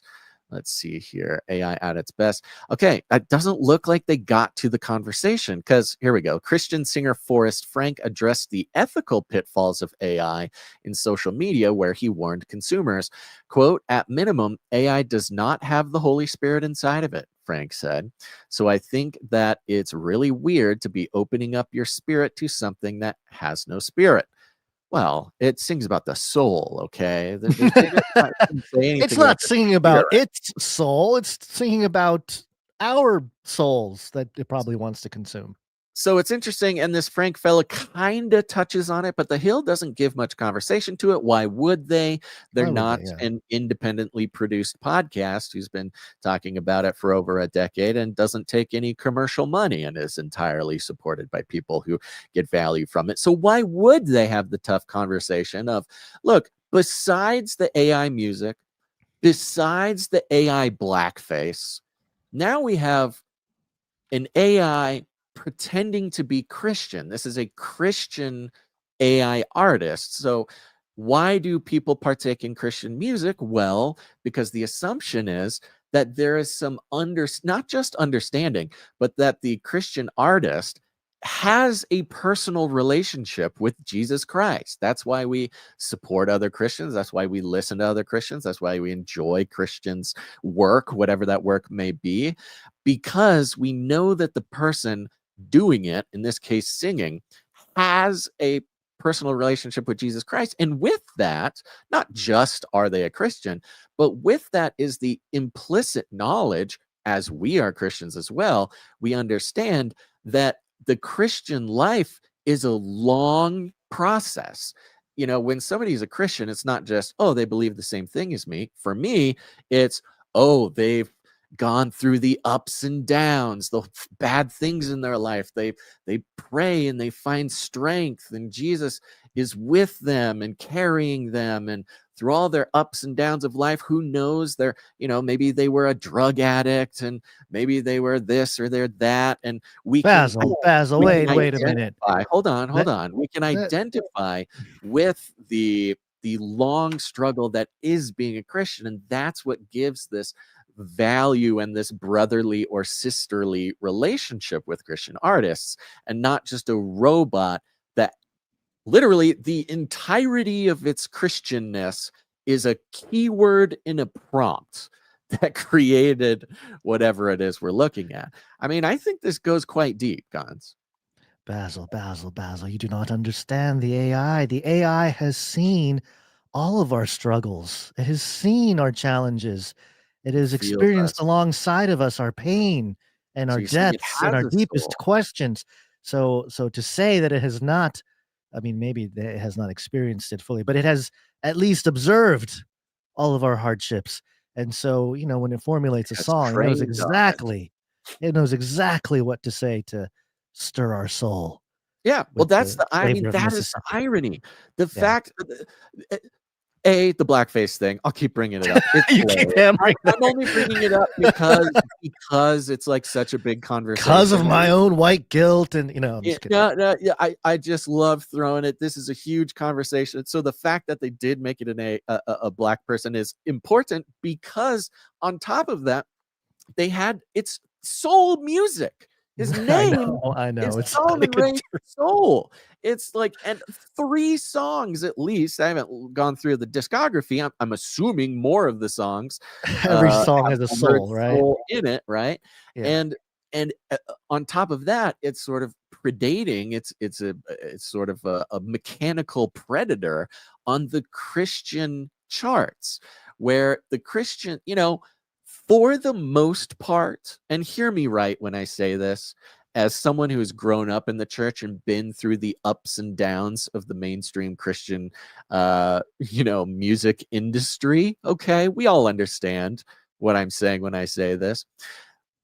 Most people, usually, until recent years, you don't necessarily listen to Christian music because it's better than other music. How dare? Have you listened to Forrest Frank? The boy can sing. There he is can great write some Christian music. The Christian music industry has come a long way in recent years. Yeah. It's really good. It's gotten really, really good. It's gotten better. Yeah. But historically, much like Christian movies, you know, Christian music, it's not necessarily gaining our attention because it's better than all other music. But in this case, so the Christian charts, you know, are very much predicated, again, on the Christian part of it. That is and the branding. It's the front-facing brand. Yeah, but it's support. Like Christians supporting other Christians is kind of the point. Like Right. that's a big part of being a Christian in a Christian You're community. talking about the musicians. You're not talking about the AI. You're talking about the music, the Yeah, I'm traditional just talking worship about it in music general. being Yeah, used. yeah. You Yeah, know, okay. we listen to other Christian. Again, it's much better now, but back in the day, you know, it was different. Much like Christian movies, that much better now. Used to not be great. Notoriously, kind of, you know, you support it because it's Christian, and you want to support the Christian message. You want to support other Christians so they can get better and continue to do it. That's a huge part of it. And so the Christian, you know, sort of charts are a reflection of the support of Christians for other Christians. So to have it topped out by a fake black man soul singer Christian, the irony is so deep that it's really hard to even articulate in its I don't know, in its fullness. Who Trying was to it? find. Somebody mentioned here. Yeah, Caleb mentioned this is similar to the AI Michael Heiser, except it sings and is based on a made-up character. Yeah, we talked about the AI tool that is based on Michael Heiser's work. That what's that company? Logos. That Logos Yeah. put out. I meant to look into it and use it because, you know, on one hand, the Michael Heiser thing is interesting because on one hand, I hope that it's supporting his family, that it's kind of part of his legacy, you Right, know, yeah. to care for his family after his passing. And that's my hope. And I don't know for sure if that's the case. So on one hand, I'm not like, I don't know, I'm not down on it for no reason. But that does beg the question, yeah, is it like impersonating Heiser? Is it speaking as Heiser, or is it just trained on Heiser's work? These are all questions that I have not yet answered for myself. However, Solomon Ray Soul, pretending to be a Christian black man with Mississippi soul, with a, you know, with an experience being in relationship with the creator of the universe, it's kind of a weird vibe. Kind of a weird vibe. AI absurdism is something that Comfort 2696 just texted, and I like it. This is pure AI absurdism. You know who's really upset about this is the artist, rapper known as Solomon Ray, who's an American recording artist, producer, DJ, singer, and songwriter. He's a pop recording artist. Genres of reggaeton, Latin pop, indie pop, electro pop, and hip hop. He's been active since 2008. He's got some songs. Has he commented on this? I have no idea. Well, maybe that's what they're basing this on. He was Is there a featured picture of Solomon Ray. I haven't seen one. His websites, all of his websites don't work, at least on the links here. It looks like he was featured on Eminem's Sirius Satellite Radio Shade 45. Well, maybe they based it off of him. Maybe. It's maybe. hard I to don't know. search because you search Solomon Ray. Oh, nope, there's Solomon Ray. Nope, not a black man. Well, yeah, there's another Solomon Ray that I found, on Apple Music or whatever. I don't know if that's the same one as this guy. But anyway, I did find the actual Solomon Ray Soul, the Faithful Soul EP.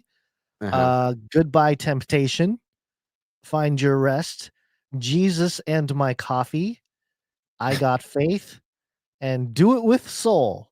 So what were the other? I guess the Christmas special is the other one that. Oh, here we go. He's got some other. These pictures are very AI, by the way. I mean, I guess if you don't use AI, you may not know, but yeah, you can kind of tell. But would you like to hear any of it, Basil? There's a preview button. I was wondering. I don't. Do we get copyright? Who are we paying? Probably going to give us a copyright strike. Well, we get it all the time, though. They just tell us they can't. We can't monetize, which we can't monetize anyway. True. So, I guess and it's not like we're showing up in anybody's algorithms, anyways. That's true. You're right. You're right. You press us down. We're gonna play everything. All right, let's. Can you hear that? Yeah. Okay. Oh, a whole bunch of stuff popped up. Here we go. Let's continue the preview. Freedom, yeah, body and soul. So say goodbye to temptation. Yeah, I'm dead to all my sin, and now alive in Christ alone. I mean, it slaps. Not bad. It's not It's bad. got soul. It's not bad. It's got soul, I'll tell you that. Well, that's the part that I don't think people are considering as well, is if churches start playing it, if enough churches start playing it, then it'll just become another worship song. And at that point, is it okay? Yeah. It was made by AI, It's but it is so people bizarre. performing it in your church.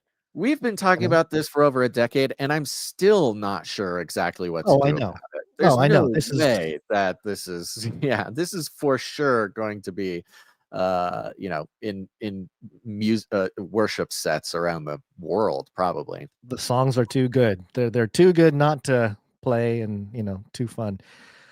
We'll see how that affects the church. Man, it's just kind of crazy. If for now, I don't think, and I say this with a little bit of bias, I don't think that the traditional worship leader is out of a job entirely. Maybe they can do it without a whole band now. I mean, they can already do that with tracks and stuff. But I don't know, over time, are just churches just going to have an AI? Maybe it turns into the DJ type thing where there's a guy just press a button, press a couple buttons and you get your whole worship set. And, depending on your denomination, you got people rolling around on the ground, or they're, they got their hands up, or, whatever style of worship it happens to be. I don't know. I don't know what to think about it either. It's just one of these topics where, we've been talking about it and we've never been clear as to, well, I mean, we've said that it's coming. So there's that part of it where it's like, okay, it's here. But in terms of, is it ethical? Is it godly? If, does every song that you sing have to be something a human made? I'm sure some people will think that way or feel that way, and they will only play music, or not write music, but play music that is made by humans. Well, and if nothing else, the fact that it'll put actual Christian musicians basically out of a job, because today it's the top number 1 spot on the charts.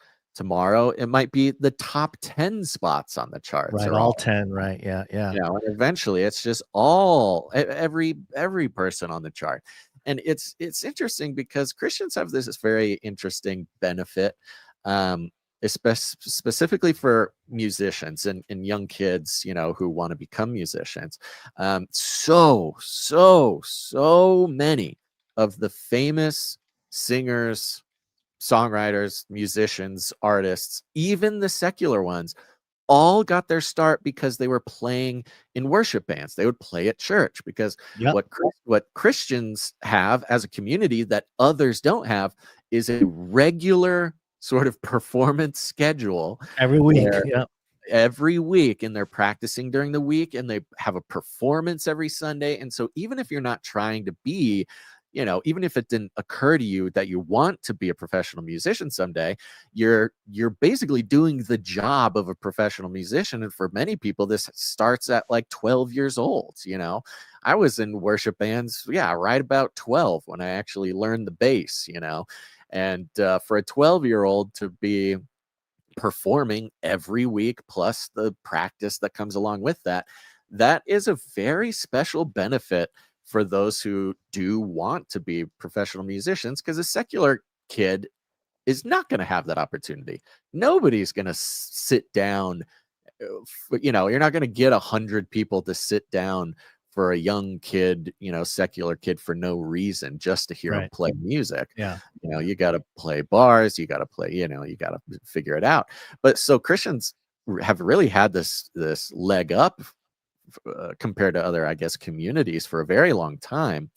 And now, so I think it's kind of especially brutal to start having AI artists with songs written by AI and performed by AI being this like very particular threat to, I don't know what to call it. I guess a part of being a Christian, at least in America. I mean, Katy Perry, Britney Spears, all the most famous musicians, like, got started singing in church, no matter what they did with their career.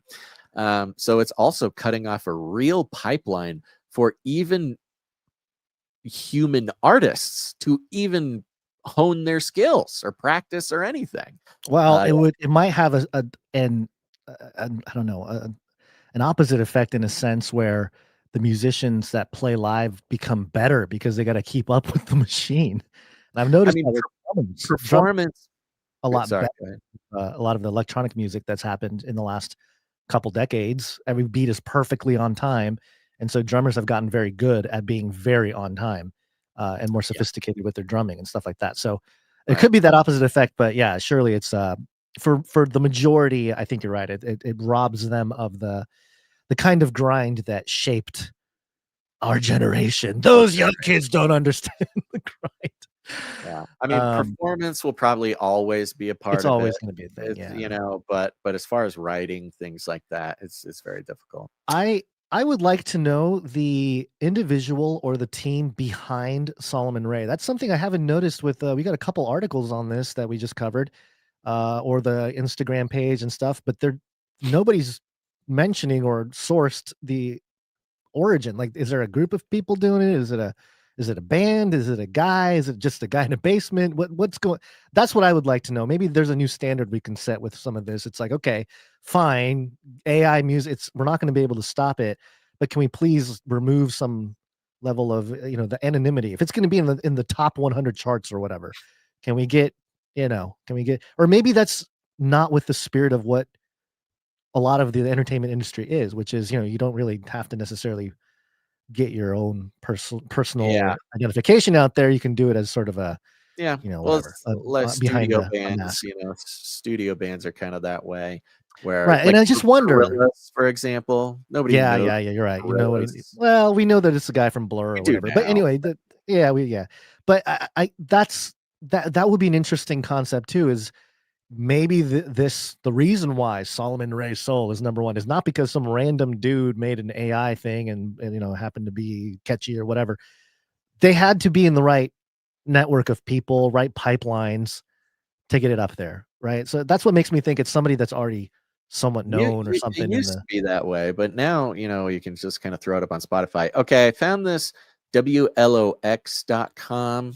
story, and it does mention here Solomon Ray's creator is a resident of Mississippi, Topher, a digital creator. Is that our Topher? We have a Topher. Is this our Topher? What if it is? That'd be awesome. A digital creator. Yeah, if it's our Topher, I take it all back. I fully support it.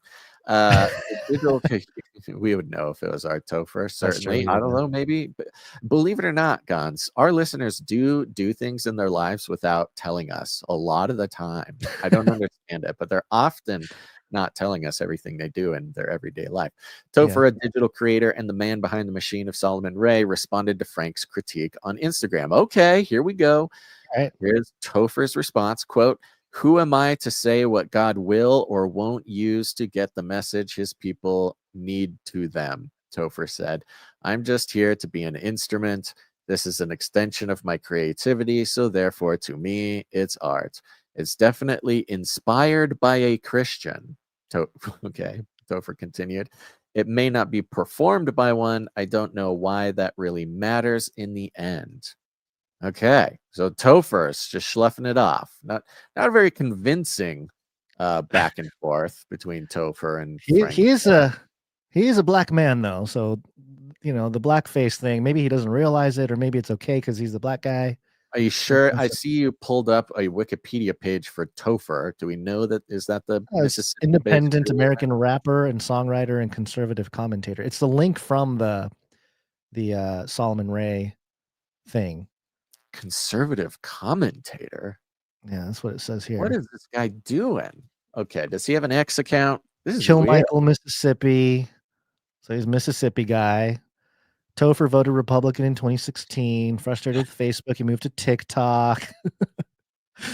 Conservative joined Conservative Hype House Collective in February 2020. Got more than lots of Tophers on X. Does he have a last name or any other identification? No, he's just Topher. He's apparently. Does the wiki have his handles? I'm looking for it. Hold on, let's see. No apologies. Not Topher Grace. See, I'm just getting Topher Grace. Topher Townsend. Look for Topher Townsend. Let's see, official website. I love these, little rabbit trails we go down. We are doing a little bit more live rabbit trails here. It's over 100 million streams on music platforms. Let's see, about. There he is. A good looking dude there. Here we go. Let's go to the X Twitter account. Here we go. There's a lot of Topher Townsend. There you go. There he is. 29,000 followers. Topher Town. He's at Topher on X. He's part of the Blexit student movement. Blexit Stuffer. The black exit. Yeah. Right. Okay. U.S. Air Force veteran, #1 Billboard artist. Only 29,000 followers. He's just getting his career started. Yeah, that's interesting. All right. Yeah. Well, I'm not totally convinced by his response to the criticism, but his exposure on X is not very big. He's posted on November 18th. This screenshot documents the moment Solomon Ray held #1 Christian song and #1 Christian artist or album, Faithful Soul EP, simultaneously on iTunes. The first known instance of an AI artist doing so in any category. And he's got the screenshot there. 2 comments, 4 likes. Yeah, that's if that's not an example of how social media silos all of us in different ways. Yeah, I mean, that's what a perfect example. This guy's #1 Christian AI artist on the charts, and he's getting 4 likes on his post. So there you go. Yeah, weird. All right. Anyone can do. You're right. You're right. It's not a big. Anyone can do it. You're right. You and I. We should just do it. Let's make an AI album. I mean, apparently it's like the thing. Like that's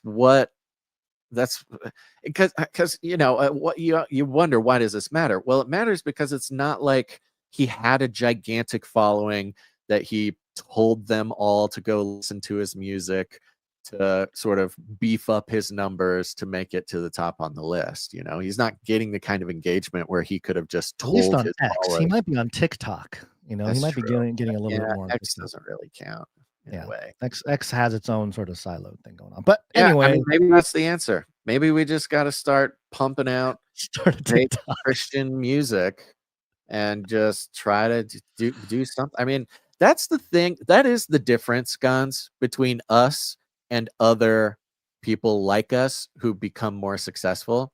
Is other people try different things over and over and over, and they'll try different projects, try different, types of industries. They'll just keep they're experimenting.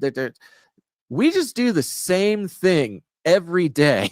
We have not expanded in our experimentation. Okay. Even at most, we just do a different long form podcast. It's probably time. I think that's the difference between other people on the grind trying to figure something out online and us is they're smart enough to try something else once one thing stalls out. What are we gonna do, Guns? We don't have any choices. Well, this is it's an opportunity to leverage our wonderful and beautiful producers. Maybe this is speaking of which, I want to give a shout out to a producer. I'm going to do that now. Let's see. Do I want to use this person? So who is this? This is producer Luke. Okay. This is great because we've talked about this before and lots of people have have mentioned this. Other people have given it a try, things like this. And of course, it's something that we really recommend as well. Lots of people will have a recommendation for us to interview somebody. And they'll say, hey, interview this guy, like reach out to him, or he's really good. Here's his work. I want him to go on the show. And we're like, great, wonderful. And you and I obviously are very bad at doing the behind the scenes work to schedule interviews on a regular basis, Gons. This has been kind of our kryptonite over the past couple of years because it's very difficult. And with our weird schedule, our schedule's already filled up with other shows. We have a very limited schedule to do these interviews. And so on top of that, to contact someone enough times to where they actually see you and respond to your message is a grueling weeks-long process to actually break through actually contacting somebody, which is something drops off. We try, we drop off, we don't hear back, we just keep moving. We got stuff going on. It really takes like being on the ball. And then once you have them, on the hook, or you started a conversation, then to find a time that works for everybody is a total nightmare. Anybody who has done interview podcasts will tell you scheduling is a total nightmare. Okay. It's just the fact of the matter. So when somebody has someone that they want on the show, the best thing they can do is step up as a producer of the show and produce the show. Reach out, get in contact with the person you want, to come on the show. In this case, producer Luke did the best job of this that I think maybe we've ever seen. And not that other producers haven't done a good job of getting people on the show. But one thing producer Luke did, and I want to thank producer Luke for this because we haven't been able to get back to him, but I want him to know that we appreciate what he did and we see it and it's great. He had somebody who wanted to come on the show. He reached out. He CC'd us on the email, so we got the updates. When we saw it coming, didn't come as a surprise. He reached out, said something like, "Hey, I'm a part-time producer for this podcast, Canary Cry Radio. I really like your work. I think you have a lot to do." And as a producer, reached out to schedule an interview. And this particular person isn't doing interviews, so it's, it didn't work out this time. But the way that producer Luke did it was really impressive. And I want to appreciate producer Luke for that. And yeah, we've sort of begged God for someone to come in and sort of very regularly kind of fill in some of the work stuff that we can't do, Guns. And in this case, scheduling interviews is a huge part of that. I think the only thing that would have been better that we could have done for producer Luke is have like a Calendly or something, like we mark out the times that we already have. So any producer can send that to someone they want on the show. And then, it can just get scheduled that way, be easy peasy. But I want to thank and encourage producer Luke for doing this. I want to thank other producers who have done this for us in the past. And I want to encourage people, hey, if you want something on the show, you are a producer of the show, reach out. It is totally legit to say like, hey, like Luke said, he said, I'm a part-time producer for Canary Cry Radio. I listen to your work. Really, I think you'll have a lot to talk about. And, reply all. They're CC'd on this email. Can't wait to hear back from you. It was a beautiful thing producer Luke did. But it will take you and I, Guns, making our sort of schedule available to people. But I think I think if other producers want to step up like that, I think it's a great way to all of us work together to get more interviews on the show, because everybody wants more interviews on the show. So we're trying. I think it's a good idea. We need to get on it. I think so. We have some producers who came in, support the show under the executive producer amount. But of course, thanks to our executive producers, and it is value for value, folks. You know it. You love it. We are not in the practice of selling off your time or your trust or your consciousness to get money to keep the show going. You are non-monetized while you're here, but it is the value for value model, which we believe is a real biblical model. It is one that makes everything for free always. And it's not just that, but an opportunity for people who get value from the show to actually participate in a revolutionary act. Okay. If we want to keep the show going, we want to keep it free. It's, as we all know, it takes personal responsibility for all of us, whether that's, not using convenient products that turn us into the product. If something's free, that means you're the product. This counts from social media all the way to whatever little subscriptions you've got going on, maybe not subscriptions, but free stuff that harvest your consciousness, harvest your time, harvest your data. But we don't do that here. And it's because we're on the value for value model. And so with the understanding that value has to come back into the system to keep it going. It's a revolutionary act to come together, to act together, to actually step outside and practice what we all talk about when it comes to getting free of the sort of evils of the monetized beast system. Highly recommend anybody do it. And it's with your time, your talent, your treasure. Okay, it's not all about money. Maybe you got time to help schedule interviews for us. Maybe you got talent. You can help us out with art or music or tech stuff, website stuff, whatever it is that God's given you to participate in his kingdom work here. You can get involved. All right. You can go to canarycry.support to learn more. If you want to get involved other ways, you can email us at canarycryradio@gmail.com. Or if you have created art or music or jingles, you can go to canarycry.art and upload it there. We'd love to feature it on the show. I want to give a big old shout out again to our executive producers. We thank them at the top of the show. But just to go through them again, who did we have here? We had Sir Alex Protocol, V2, Baron of the Brian Protocol, Sir Jamie, not the Lannister, Sir Egorius, Knight of the Squatting Slavs, Joey, and Felicia D. Thank you to all of you. Yes, that's right. And actually, we did get one executive producer came in during the show. Okay. I'm gonna put them on the list for Wednesday because I want them to get their credit at the top of the show too. Yep. But we got some producers coming under that executive producer amount. Again, another big thank you to all of our monthly producers, which is an excellent way to just get on the team, to practice value for value, to commit to keeping the show alive, and to, those monthly producers who sign up for whatever amount that they want. It could be even $1. It's a huge blessing, a huge relief to be able to look ahead 30 days and say, okay, this is what we're working with. We can keep going. But especially last night at 12 a.m. was the deadline to jump on the supply drop, Q4 supply drop, with the Canary Cry calendar and the gold back shooting out there. This is something that people have been extremely interested in, which I'm very happy to hear this. This gives us some good data on how to bring more and more and more value to the supply droppers. We had another handful of people sign up for the supply drop. I want to thank them now, starting with producer Sergey K. Coming on the Sergey K. Thank you, Sergey. We had Andrew M sign up. Thank you, Andrew M. Andrew M. Thank you. We had Cheryl M. Thank you, Cheryl.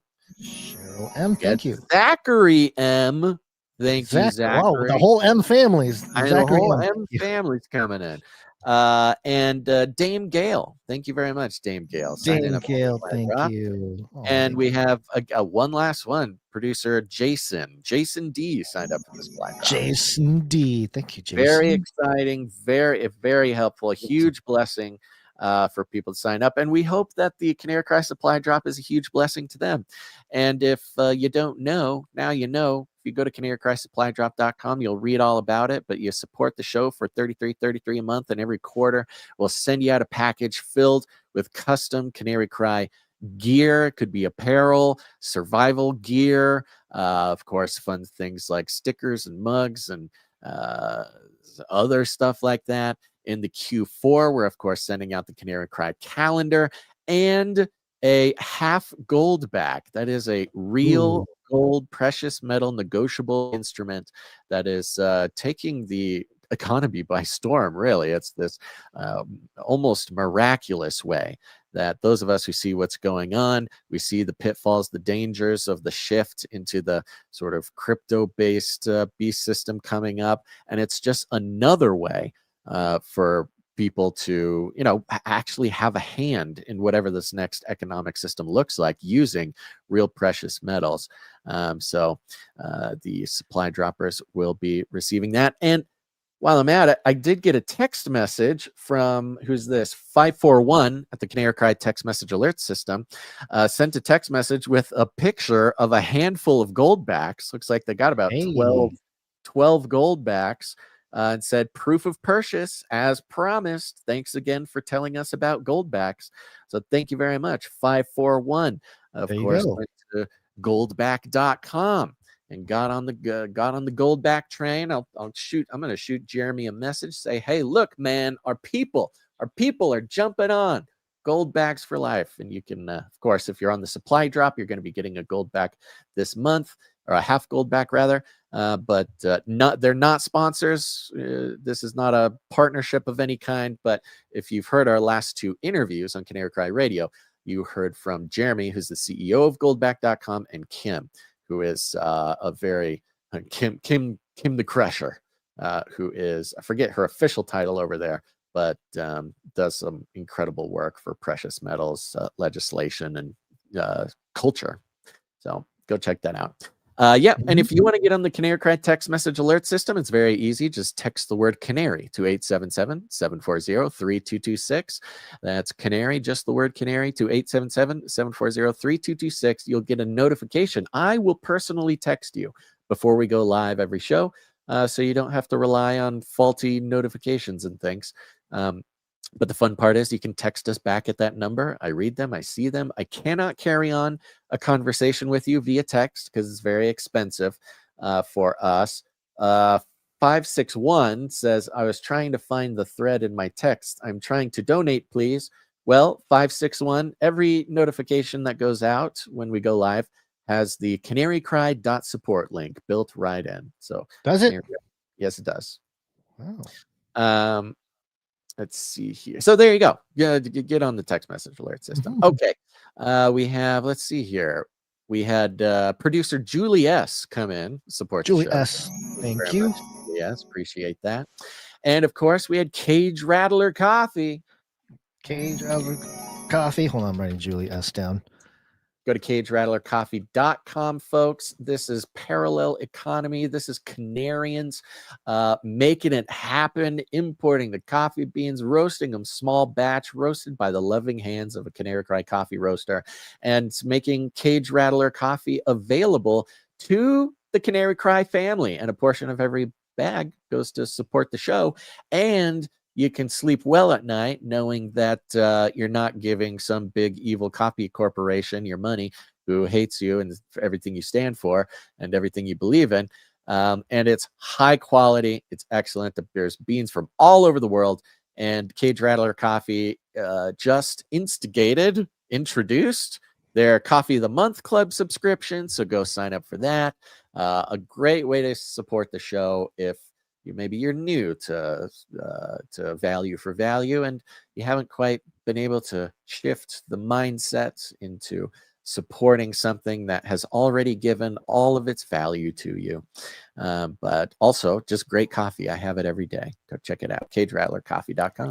Cage Rattler Coffee, where value for value never tasted so good.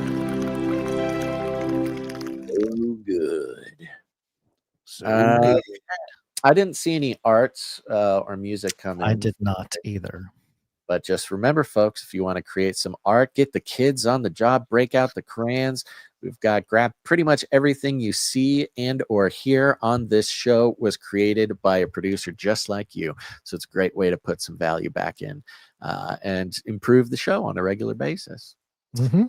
Do you have any thing to say? Oh, do I have anything to say on a podcast where speaking is the main thing? I will just mention that I have been rolling out the project for a book, Archetypalism, and I published a video on the YouTube channel and trying to gather some folk who want to be part of maybe focus grouping that and writing the book. So far, I have one person, so it'll, great. In the end, it might just be me and this person that writes Gideon's army. You just I know. It's a small group. God's people. Yeah. Yep. So go Tell to get into that. Yeah, just go to my Patreon, patreon.com/facelikethesun. And there's actually I think I need to update the newest video, or my latest YouTube video is me talking about it for a few minutes there as well. So there you go. Face Like the Sun channel.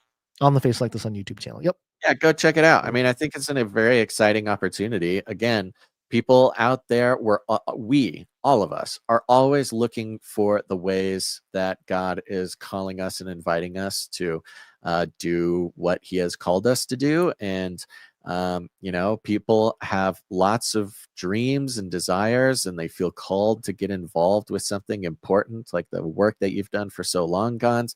And they're just, it's hard. It's hard when you got other stuff going on. It's hard when you, are alone and you don't exactly know what to do. It's hard to put in the grind and do something like write a book or do a podcast or whatever. It can feel very sort of isolating, especially even more excruciating when you feel called to do something like that, but you don't know how to start. You don't know what to get. It's much, much better to be like on a team of people exploring what God has for the world. And this is a great way to get involved with that, much like the Age of Deceit 3, 4, what was it? It was a 4, Age of Deceit 4 focus group. Yeah. Focus group, that's right. Yeah, it was like 100 people like got to actively participate, as much as each one of them wanted to, in making Age of Deceit 4 better and better. And that's something they're on the credits. That's something that they'll always have. And I think this is another great example, another great opportunity like that for people who feel that way. So yeah. Go to the Face Like the Sun Patreon and just check it out. Get involved. See what Gons has got going on over there. Yep. And that's about it. That's all I got. Ethan Bolen 4425 on YouTube says, I don't have any knowledge, but I contribute baseless opinions. You know what? Baseless opinions matter. Believe it or not.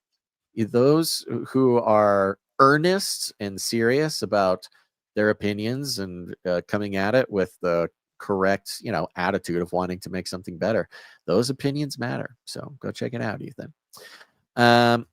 Okay, with that, let's see here. All done. We have a couple producers who helped us out with their time, and I like to call them time stampers. Time stampers. Timestamp, it's hard work. Timestamp. Jade Bouncerson doing the timestamp for 895. Thank you, Jade. Thank you to Jam, who heads up the Telegram channel and hits us with all sorts of interesting South American news. Adam42 heads up the Discord channel. If you want to join the community, either on Telegram or Discord, you can go to canarycry.party. You'll see the invite links there.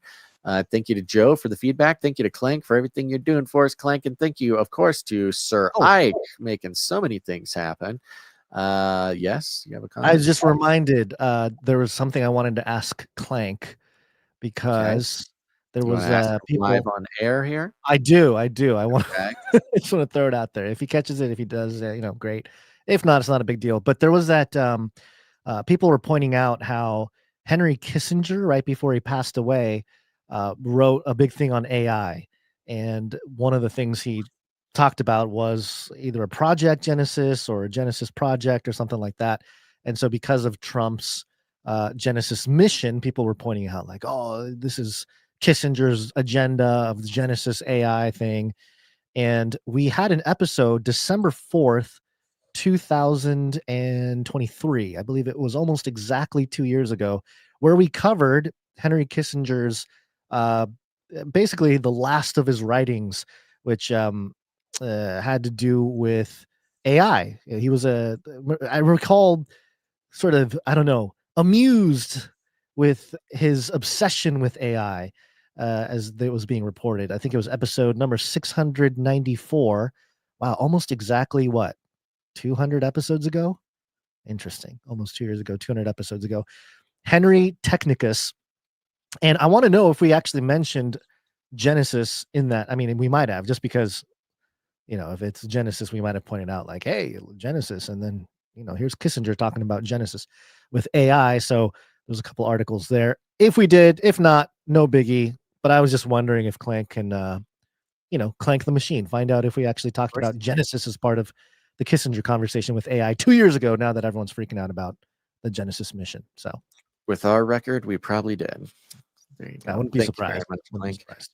Okay, let's see here. Other than that, share the show, folks. Share it with your friends. Share it with your family. I hope the show gave you some interesting things to talk about, some facts, some figures, some opinions that could carry you through a Thanksgiving dinner defending the faith and opening people's eyes to the mainstream media and how they don't have their best interests at heart. That's what it's all about here. So keep sharing the show. It's really the only way anybody's ever going to find the show, because we are locked down on those algorithms, baby. So thank you very much. We call it You're rattle. so low on the totem pole. And all you got to do is walk right up to him, grab him by the cage, and then you shake it. The end of the world occurred pretty much as we had predicted. I want to shake things up, stir up some controversy, rattle a few cages. Hey, stop that! You'll never silence me. I'm the last angry man, a crusader for the little guy. Leave the bird alone! Never. Rattle a few cages. Rattle a few cages. The human race will have every opportunity to improve. And if they don't? Ask Noah. That's right. Just ask Noah. Guns, you got any last words? Beware, tomorrow, Tuesday, December 2nd, is the anniversary of Isaac Asimov's book, I, Robot, published in 1950. So 75-year anniversary of I, Robot tomorrow. Big deal. Big deal. Yeah. Certainly, I'm sure Elon has some big, exciting post planned. Oh, I'm sure he does. And also the movie. Maybe the iRobot that's at the bottom of the ocean wakes up tomorrow and says, I am the alien. We are officially 24 days to Christmas, Gonzo. It has begun. So the countdown. Happy December to everybody. We're going to make it through. I believe in you. Other than that, thanks for tuning in to this episode of Canary Crime News Talk. Make sure to tune in next time. But until then, think outside the cage. Goodbye. This is the way. We're all gonna die. We will hunt you down and make you pay. I'll keep you warm and safe in my people zoo. Toilets! Toilets! Feed him more. Remember, reality is an illusion. The universe is a hologram. Buy gold. Buy! They love killing.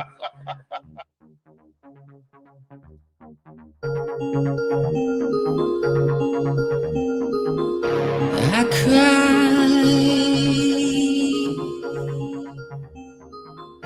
to the Lord with my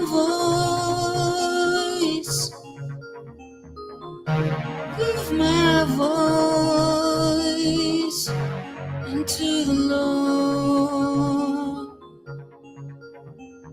did I make my supplication.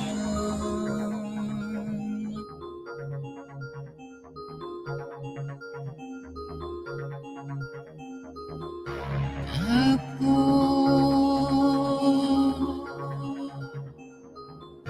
out my complaint before him. I showed before him my trouble, my spirit was.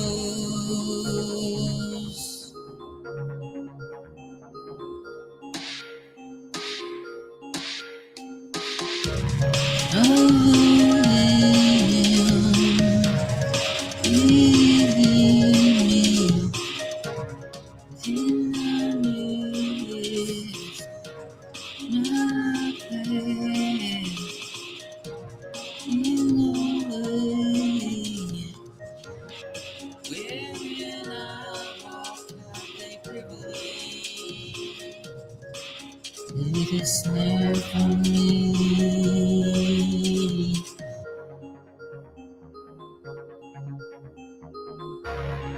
I lived on my right hand and beheld there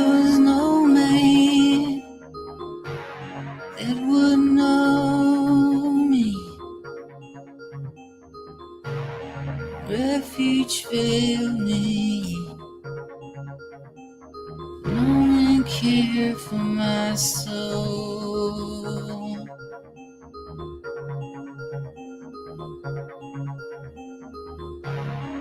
I cried unto thee, oh Lord. I said, thou art my refuge and my portion.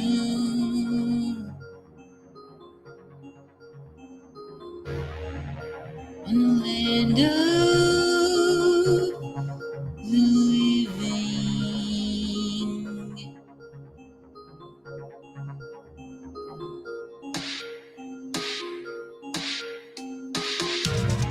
Tend unto my God, for I am drawn very low. Deliver me from my persecutors, for they are stronger than I.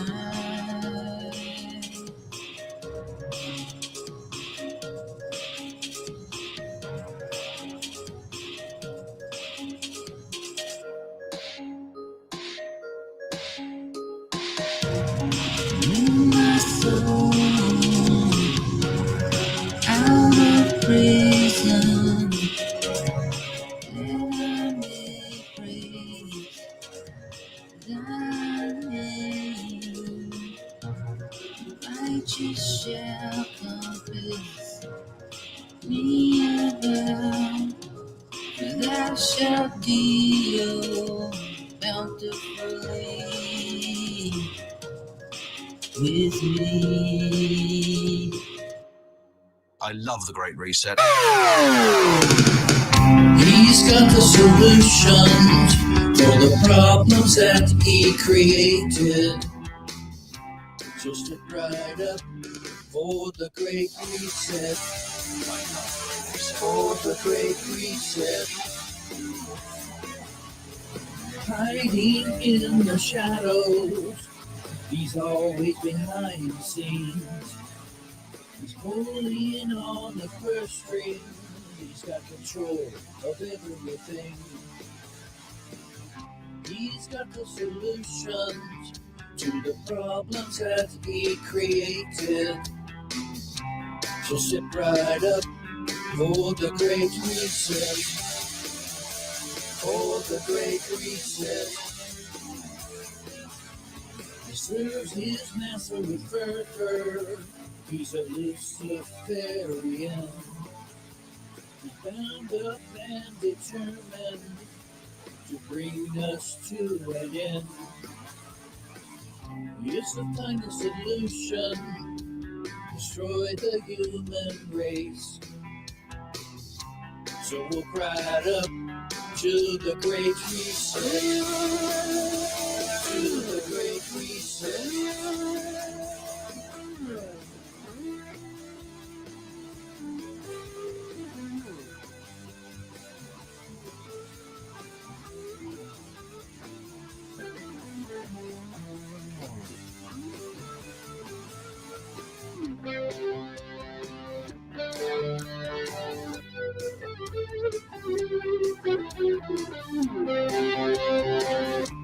For the Great Reset. For the Great Reset.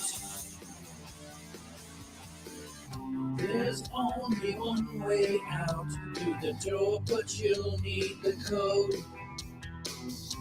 10, 5, 19, 21, 19.